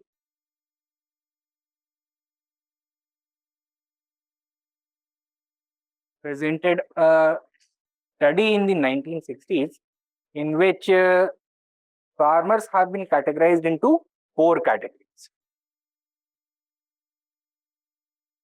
rich farmers, middle farmers, poor farmers, and landless peasants. Okay? Rich farmers are those which have more than 10 acres of land. They are not directly involved in the process of cultivation and they depend upon hired labor to cultivate their lands for. Middle farmers having 5 to 10 acres of land and they also utilized hired labor, wage labor, but only in the busy parts of the cropping season, that is during harvesting and sowing season, sowing and harvesting season. Poor farmers are those which have less than 5 acres of land, between 2 to 5 acres of land. And ये ऐसे farmers होते हैं which rely only upon their own labor, their family labor, and during the busy season they also work as wage labor for the rich and middle farmers. And landless peasants कौन है? They have no land and work either as bonded labor or as wage labor on the farms of rich farmers or the middle farmers. तो एक बड़ा problem था लैंडलेसनेस, उसको overcome. Second big problem was credit availability. Right, India में farming से related दूसरा सबसे बड़ा प्रॉब्लम था the problem of money lending, which was a major cause for 1951 survey by the RBI found that only 4% of Indian farmers had access to institutional credit, while the others depended upon informal credit. They fell into the clutches of money lenders. तीसरा problem था level of technological access. In 1954, a survey found that only 3% of Indian farmers were using the iron plow. बाकी सब wooden plow use कर रहे थे. There was very little penetration of artificial irrigation. or of high yield variety seeds or of modern pesticides and fertilizers. As a result, हुआ क्या? That while the population of India following independence continued to increase at an annual rate of 3% per annum, the rate of agricultural growth was only 0.5% per annum. Therefore, there was a mismatch between the rising population and the rising agricultural output. इसका result क्या हुआ? There was a shortage of food. Food scarcity was a direct result of it. And in order to overcome these issues, land reform had to be. So write down issues. Issues.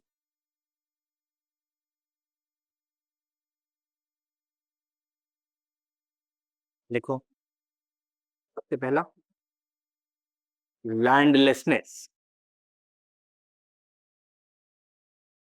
Write down. More than two-thirds. More than two-thirds. Brackets. Approximately 71% of Indian farmers, 71% of Indian farmers were landless. Were landless. Full stop.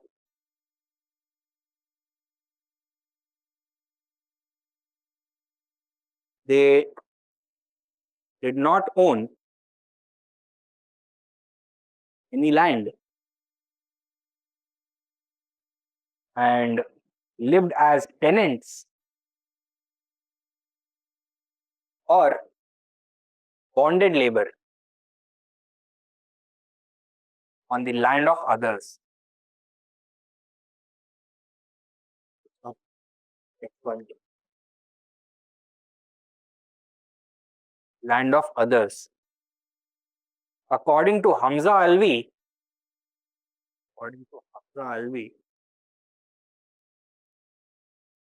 Indian farmers could be categorized into Indian farmers could be categorized into A, B, C, and D. A. Rich farmers, more than 10 acres.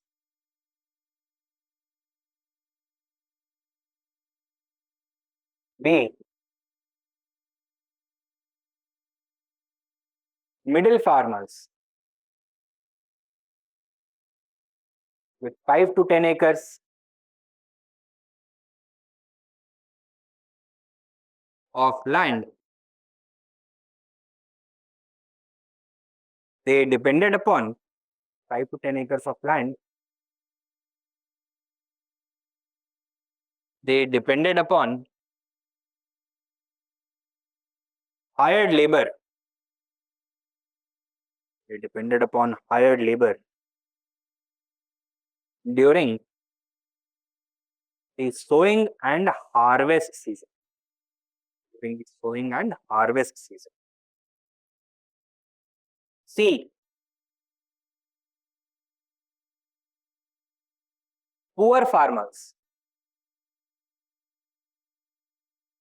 owning between 2 and 5 acres. Owning between 2 and 5 acres. Stop. They depended only on family labor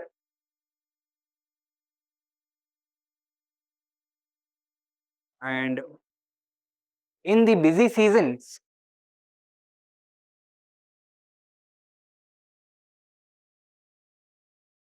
they also worked on the fields of others.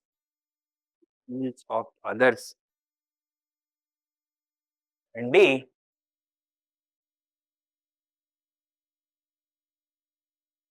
Landless peasants or laborers. They worked on the lands of zamindars and rich peasants worked on the lands of zamindars and rich peasants and paid rent. Paid rent.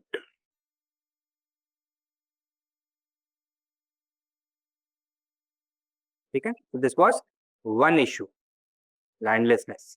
All right. Next, number two, credit facility. Credit facility.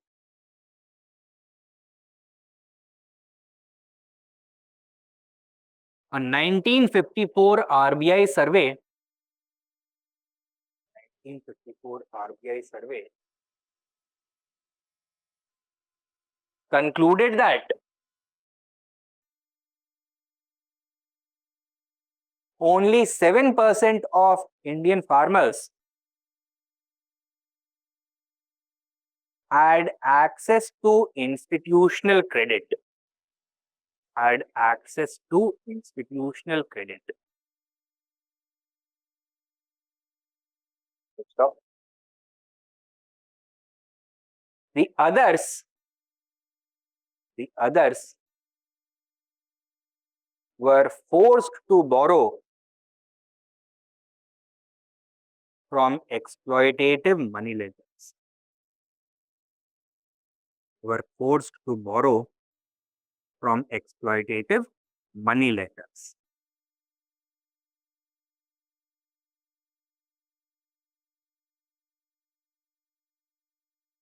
Next, number three.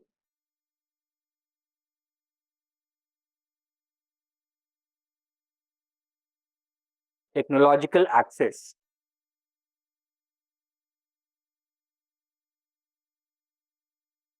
Most Indian farmers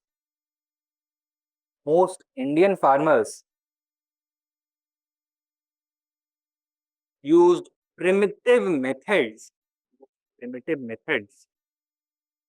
of farming. Used primitive methods of farming.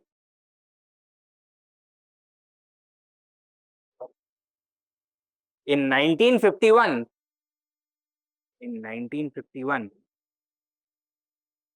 only 3% Indian farmers were using iron plows.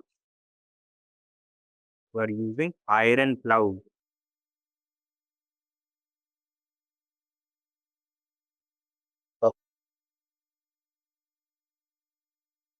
the point. The availability of artificial irrigation was low. The availability of artificial irrigation was low. In brackets, you can write 13%.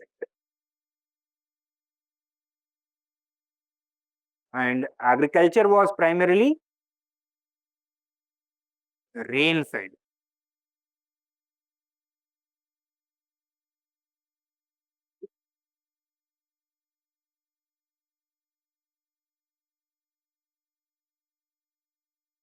That's the point. Access to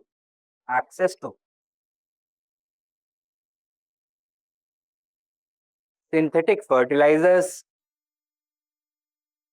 modern pesticides, and high yield variety seeds, HYV seeds. Synthetic fertilizers, modern pesticides, and HYV seeds was virtually non-existent.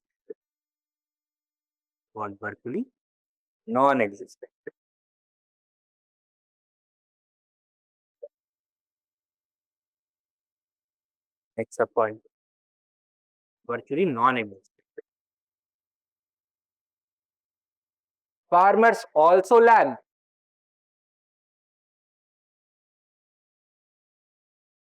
sufficient supply of cheap electricity. with electricity. As farming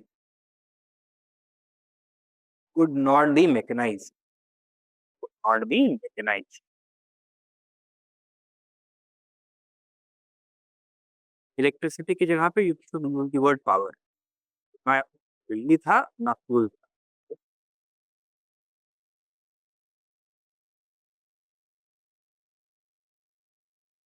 Culture could not be mechanized.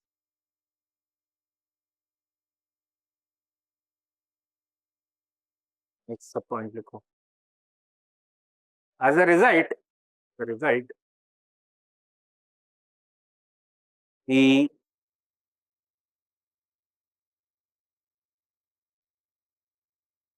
rate of agricultural growth was stagnant at roughly the rate of agricultural growth was stagnant at roughly 0 to 0.5%. 0 to 0.5%. While population was growing at 3% per annum. 3% per annum.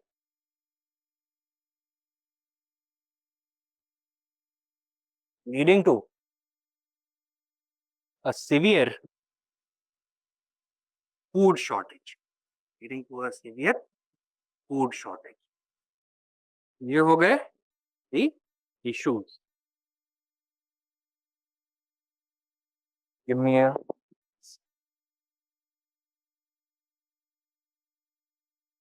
since most leaders came from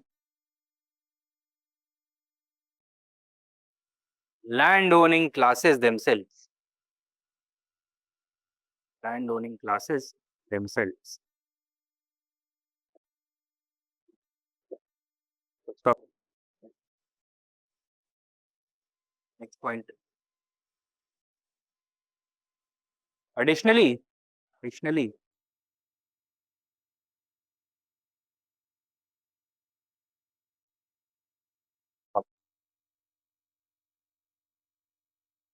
the government functionaries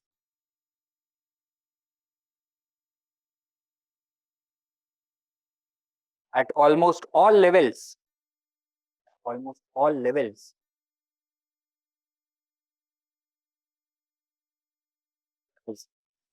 upper, middle, and lower,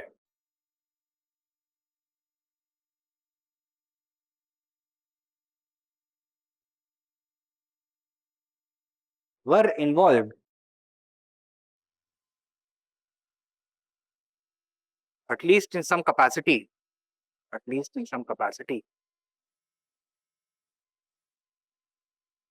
with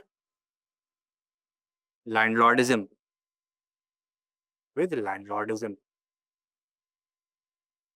Example, the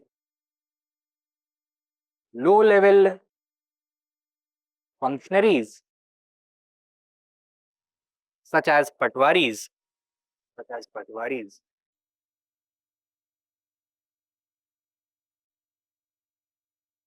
were themselves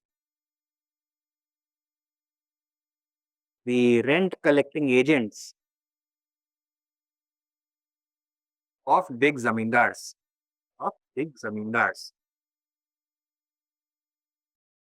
The rent collecting agents of big zamindars.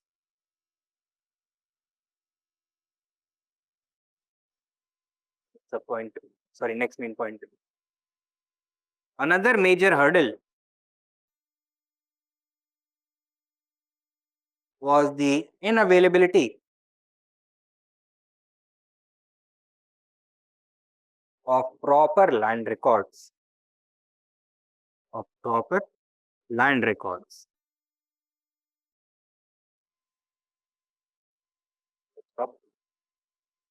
In some cases,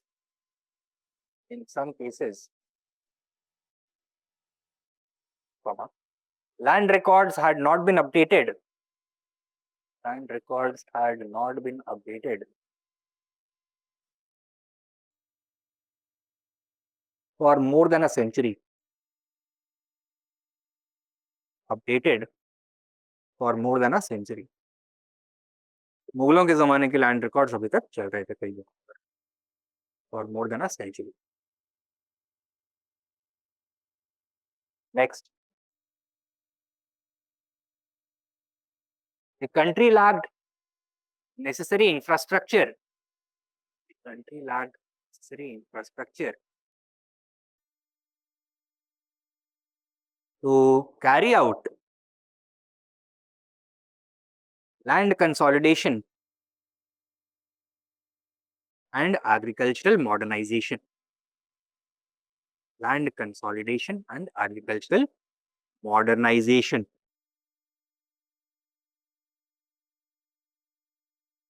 Top point. The paucity of funds and expertise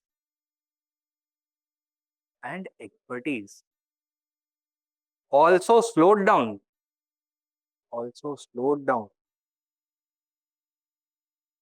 the process of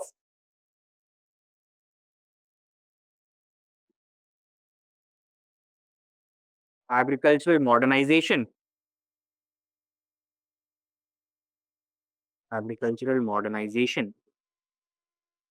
and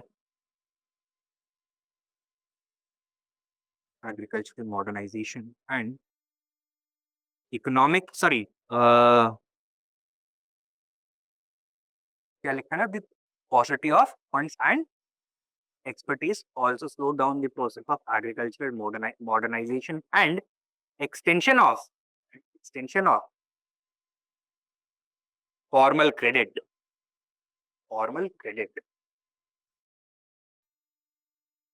Top. Next, finally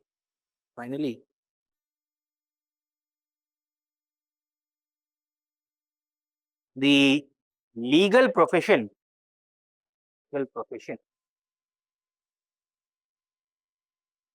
staunchly opposed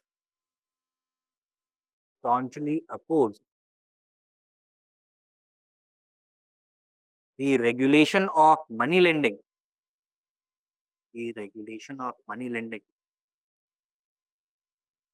Why? Because money lending business was a major source of income for the lawyers. Why? क्योंकि money lending की वजह से कई सारे legal और economic disputes emerge होंगे and lawyers को पैसा वहीं से. Since money lending or since the money lending business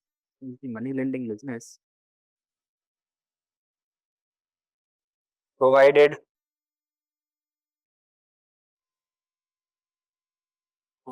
opened a major field of litigation,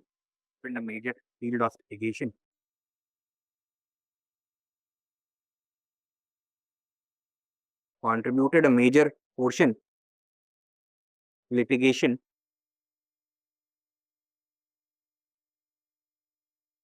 and constituted a major source of income for lawyers.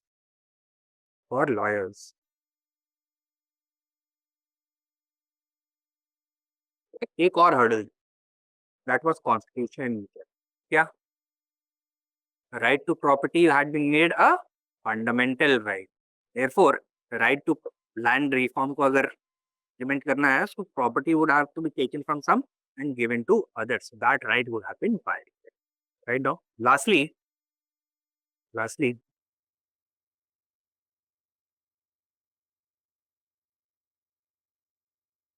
the constitution makers had made the right to property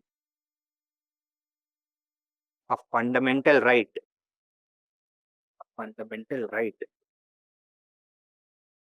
which would have made land distribution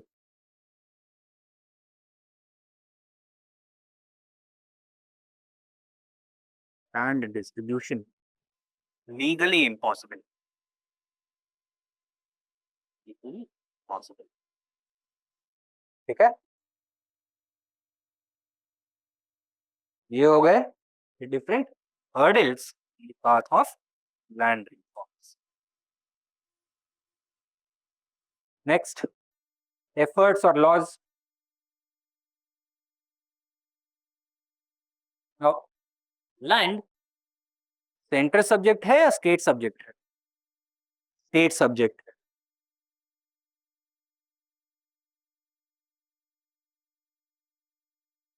Thus, the states had to take the lead with regards to land reform. शुरुआत होती है in 1949 with the UP State Legislative Assembly drafting its Land Redistribution Act 1949. Now, this would become the Model Act for other states. However, progress remained slow, especially in the first decade after independence. लेकिन इसकी वजह से हुआ क्या? Left wing extremism, form of Maoism, began to rise, especially in eastern and southern India. Therefore, a greater sense of urgency regarding land reforms was felt. 1959 Congress का annual session हुआ eight Nagpur. Independence के बाद भी कांग्रेस अपने सेशंस करती रही. Nagpur session में a resolution was passed to accelerate the process of land reforms. And by the end of 1961, almost all states had passed their own Land Reforms Act or Land Sealing Acts, fixing the maximum amount of land that will be owned by one single family to an upper limit ranging from 3 acres to 27 acres of land. Okay? Depending upon the availability of land and the demand of land. So, almost all states had passed their own Land Sealing Acts. Now, in 1961, roughly 31% of all Indian farmers owned their own land. ठीक है, तो 29 से ये percentage बढ़ करके 31 हुआ था. However, progress has been still quite low. By 1971, जब अगला सेंसस हुआ, this proportion had increased to 91.1%. देखने में क्या लग रहा है? लैंड रिफॉर्म सक्सेसफुल हुए हैं? बिल्कुल हुए हैं. Virtually all the farmers are now landowners. There are very few landless laborers. Bihar topped the list with 99.6% of farmers being landowners. Okay. However, upon closer observation, the reality emerged. Yeah, that in North Indian states,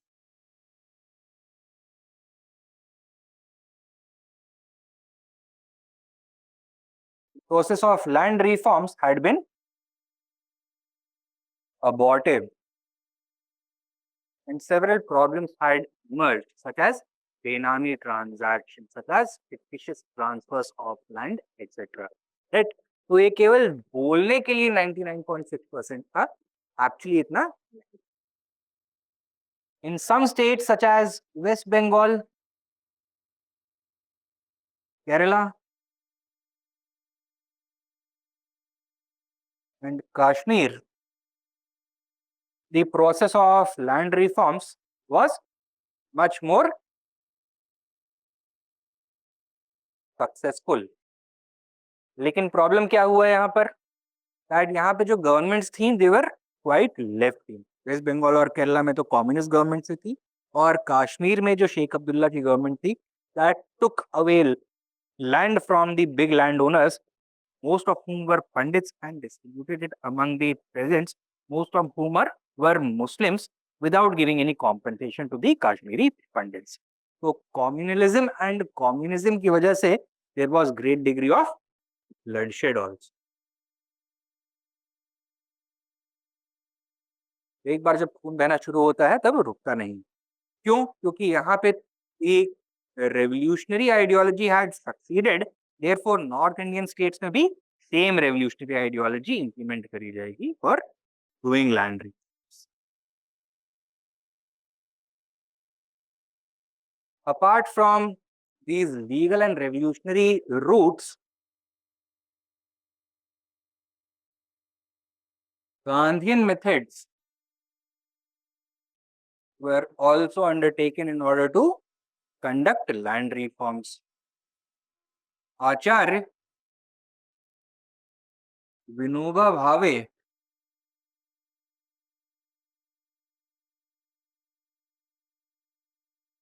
ने कौन सा movement शुरू किया?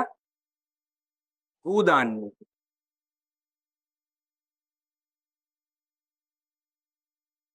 कहां पर? In erstwhile Andhra Pradesh, from a place called Pochampalli. Right? Objective क्या था इसका? To convince the big landlords to donate 1/3 of their land, which could be donated of the poor peasants, landless peasants. Target कितना था? 50 lakh acres. Realise कितना हुआ?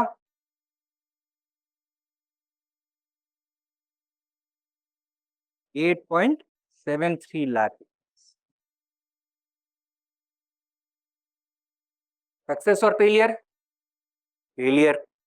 Further, the bulk of the land that was donated that fell in the category of uncultivable wastelands. ये बंजर जमीन थी जहां पे कल्टीवेशन पॉसिबल नहीं, राइट? तो low quality land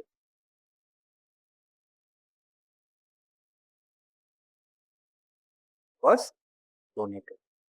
A parallel movement also emerged in Odisha known as the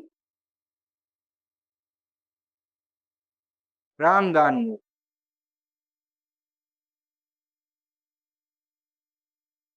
Based on the philosophy that the common land of the village does not belong to any single person, rather it belongs to God or Gopal, and is for the use of the entire village community.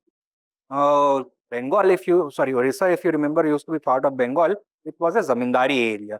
और यहाँ पर पूरा का पूरा जो village land था, including forests, roads, wells, pools and lakes, tanks, etc.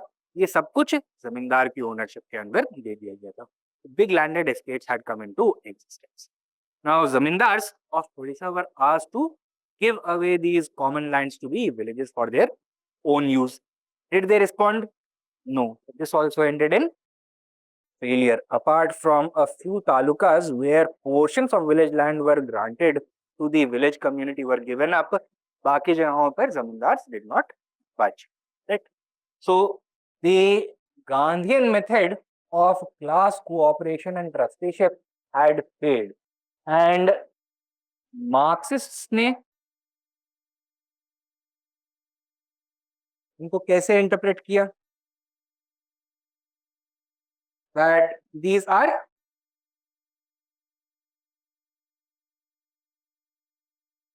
conspiratorial activities.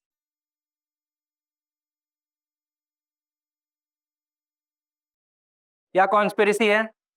That Gandhians have always been interested in protecting the interests of the landlords over the peasants. Peasants have started becoming radicalized That is why the Gandhians such as Acharya Vinoba Bhave have started a movement based on the idea of trusteeship in order to diffuse the radical peasant, right? तो class conflict को diffuse करने के लिए ये कर रहे हैं. So it was, according to them, it was a deliberate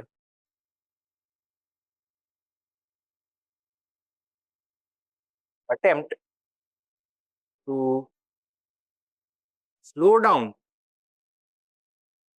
the radical peasant upsurge. Okay? So this is the way in which land reforms were implemented. Fully successful? No. Fully failure? Also no. ठीक है.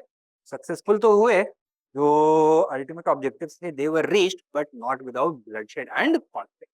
So write down efforts or laws. देखो, since land is a state subject,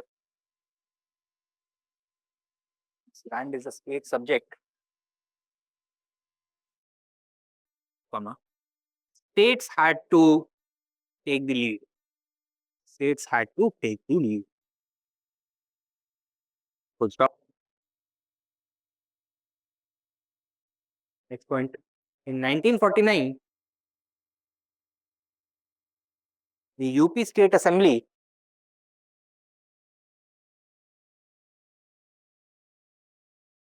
passed the UP Land Reform Act, also known as the Zamindari Abolition Act. Passed the Zamindari Abolition Act,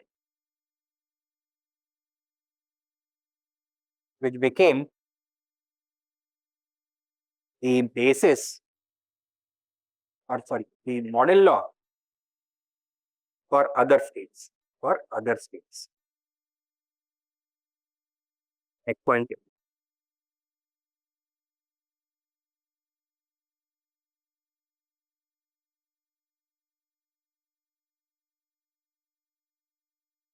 The first Constitution Amendment Act,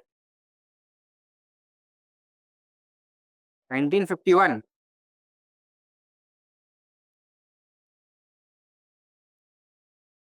removed the right to property as a fundamental right,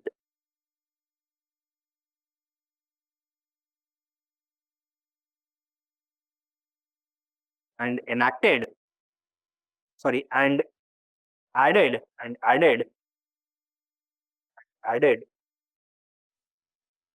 the ninth schedule. Ninth schedule क्या है? It is a list of those laws which are not subject to judicial review. ठीक है? Write down. Which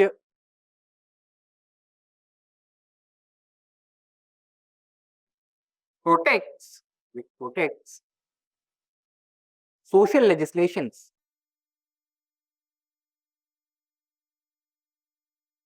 from judicial review.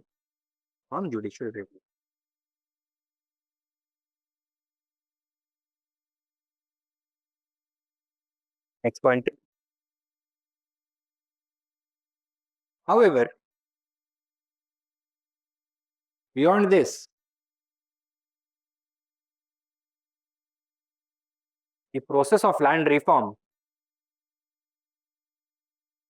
remains slow due to a combination of hurdles.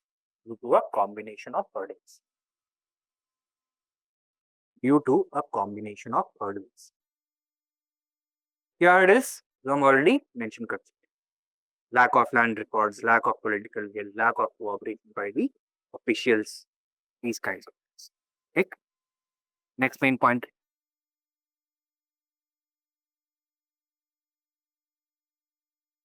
This resulted in the emergence of left-wing extremism,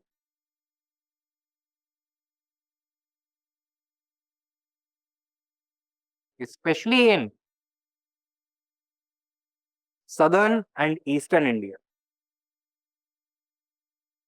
Southern and Eastern India. Prompting.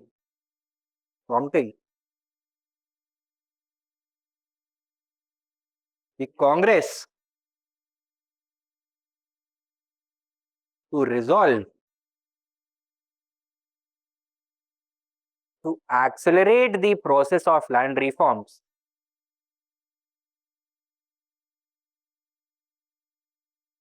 at its Nagpur session.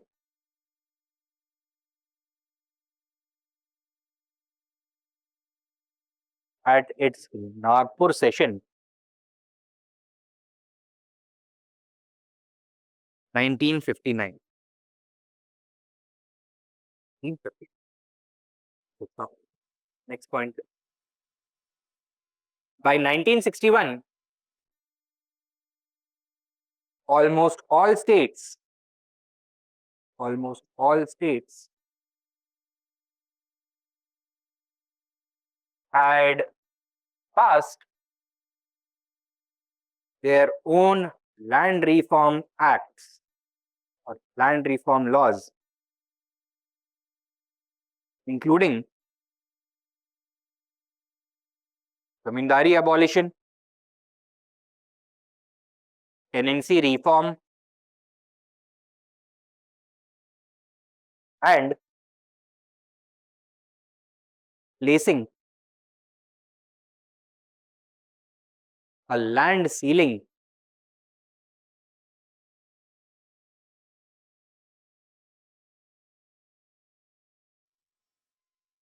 ranging from 3 to 27 acres. A land ceiling, a land placing a land ceiling ranging from 3 to 27 acres.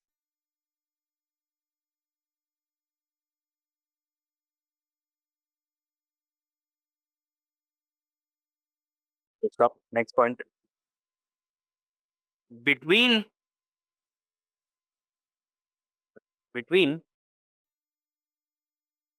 1961 to 1971, the proportion of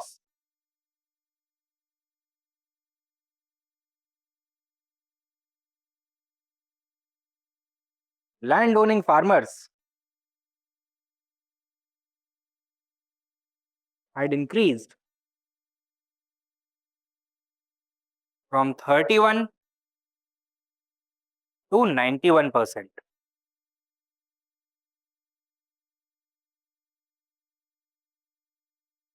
With Bihar topping the list at 99.6%. At 99.6%. So, next point. However, however, this success was misleading. This success was misleading. Stop. क्यों कह रहे हैं misleading? देखो, point. Sub point. In reality,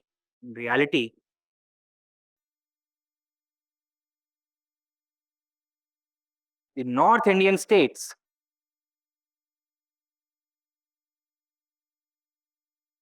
had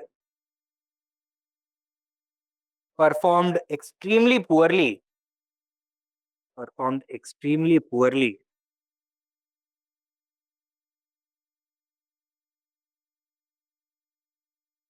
Stop.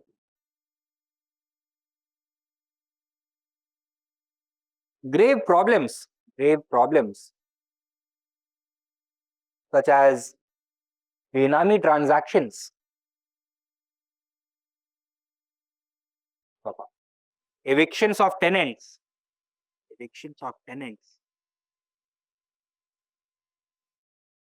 comma, small land holdings, and low productivity.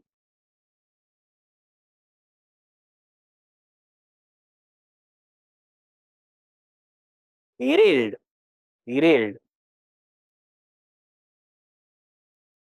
the process of land reform. Derailed the process of land. Sub, sub point.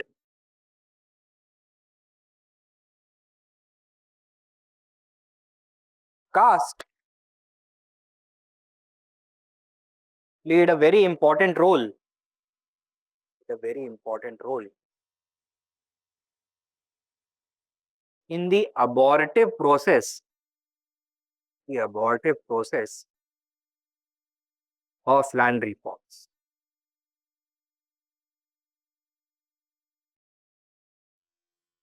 Next main point. On the other hand, some states such as West Bengal, Kerala, and Kashmir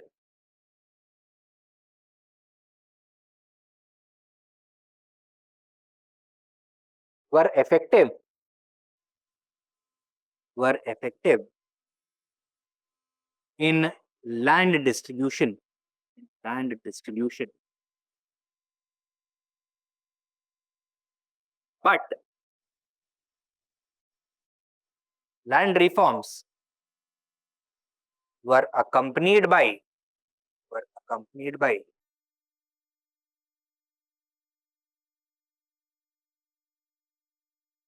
ideological and communal violence.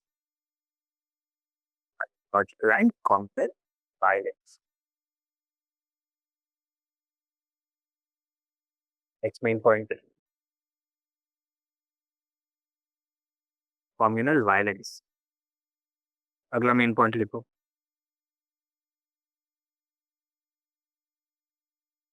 Gandhian efforts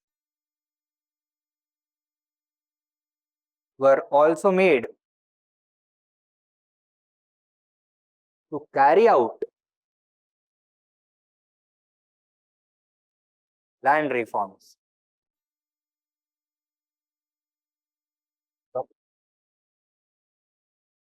Acharya Vinoba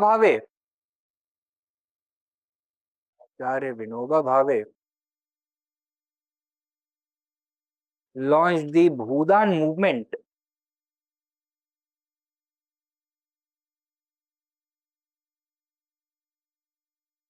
in the Telangana region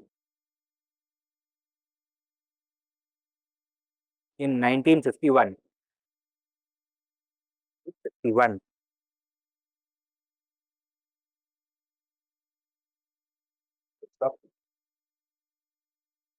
A parallel Gramdan movement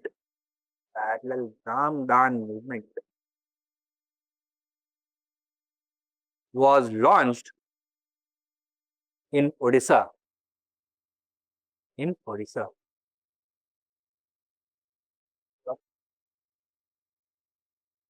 These movements called upon zamindars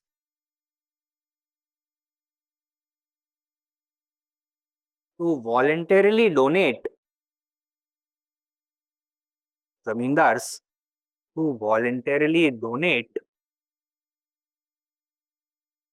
a portion of their lands to be distributed among peasants.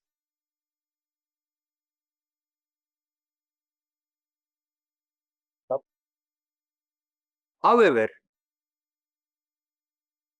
the response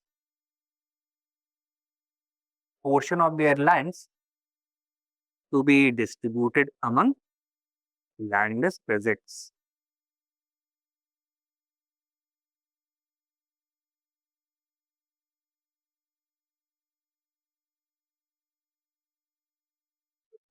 However, the response was lackluster in both cases.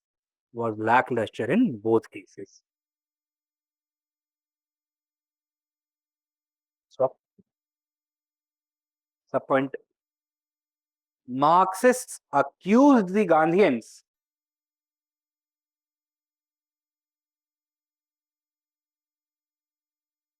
of trying to sabotage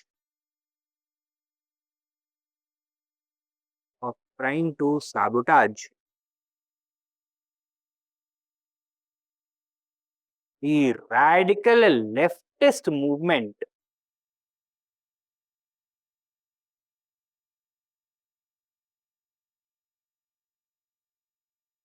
that was emerging among peasants, as seen by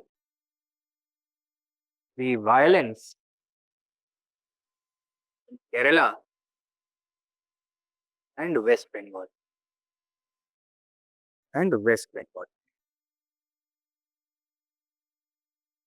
ठीक है, next main point लिखो, sorry next portion क्या है, critical analysis.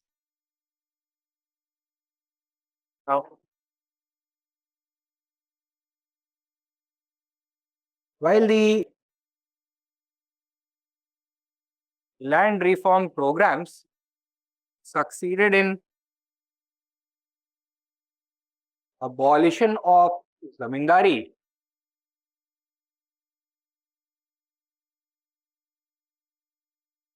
the regulation, or let us say the extension of farm credit and the regulation of tenancy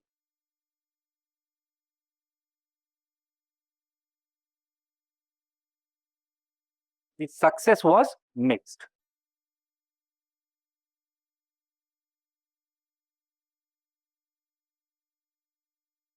In North India, land reforms were not taken sincerely.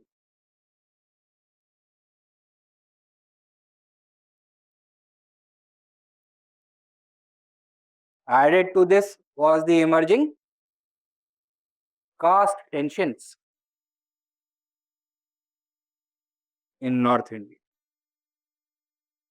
And in other states, West Bengal, Kerala, and Kashmir, the process of land reforms had been a bloody one, but a successful one.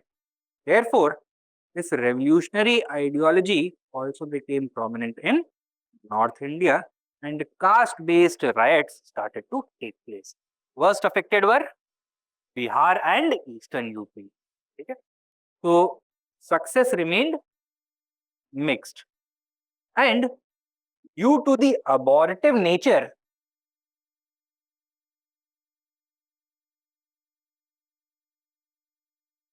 of land reforms,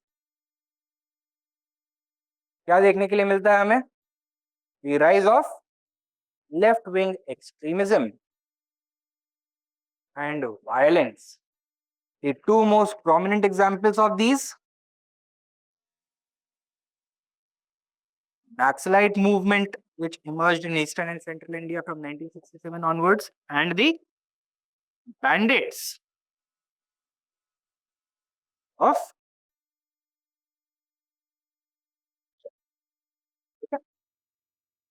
and what are the lessons learned? That land reforms require a number of inputs, such as presence of good quality of relevant land records, political will, as well as technological expertise, not only to redistribute land, but to make agriculture profitable for all involved. That is going to create the will for further land, right? It also requires some other solutions such as land consolidation and mechanization of agriculture, जिसके लिए funds का भी input चाहिए, right? And there is no one-stop solution. The process of land reforms began immediately after independence, but is yet to be completely concluded. It's an ongoing process. Right now, while land reforms, critical analysis, successfully abolished zamindari,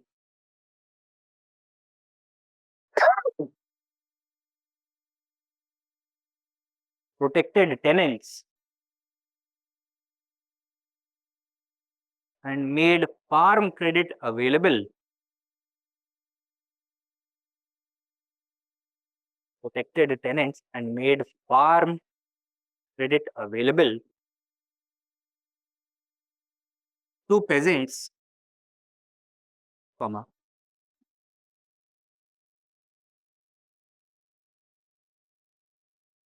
in North India. Much of this progress remained on paper. On paper.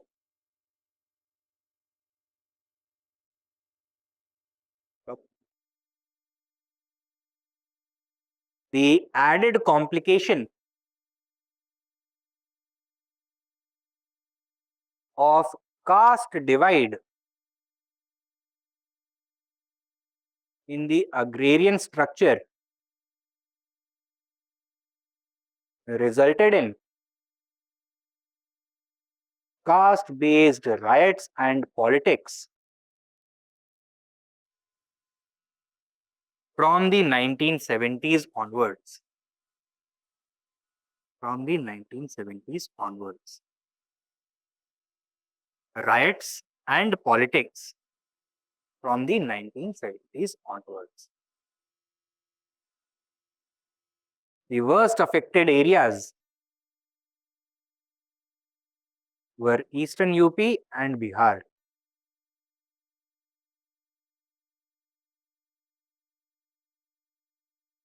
Next point.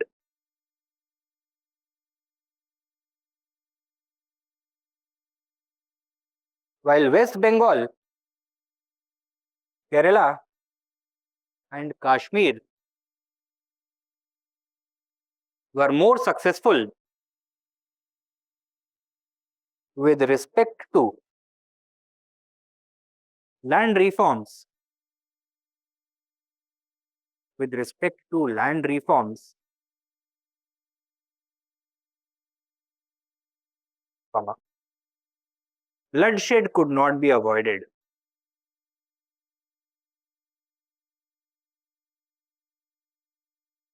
Resulting in the growth of left-wing extremism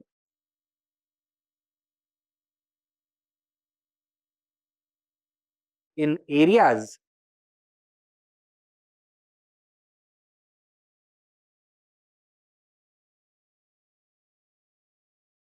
where land reforms were stalled. Were stalled.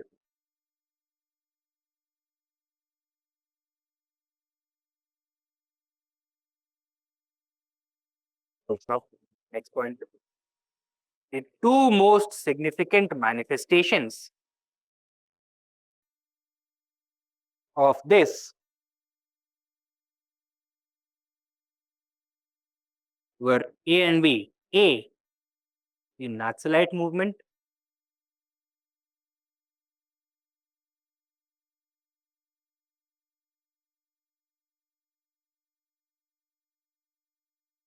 and B, the bandits of Chambal. Bandits of Chambal. Okay. This was the critical analysis of the process of land reforms. Right. तो land reforms का topic भी हमने cover कर लिया है. Some small topics are remaining. Communalism, foreign policy, Nehruvian foreign policy post-independence, and environmental side of environmental. ये हम Monday की क्लास में cover. Any doubts? No? Chaliye then. Thank you for your time. See you guys.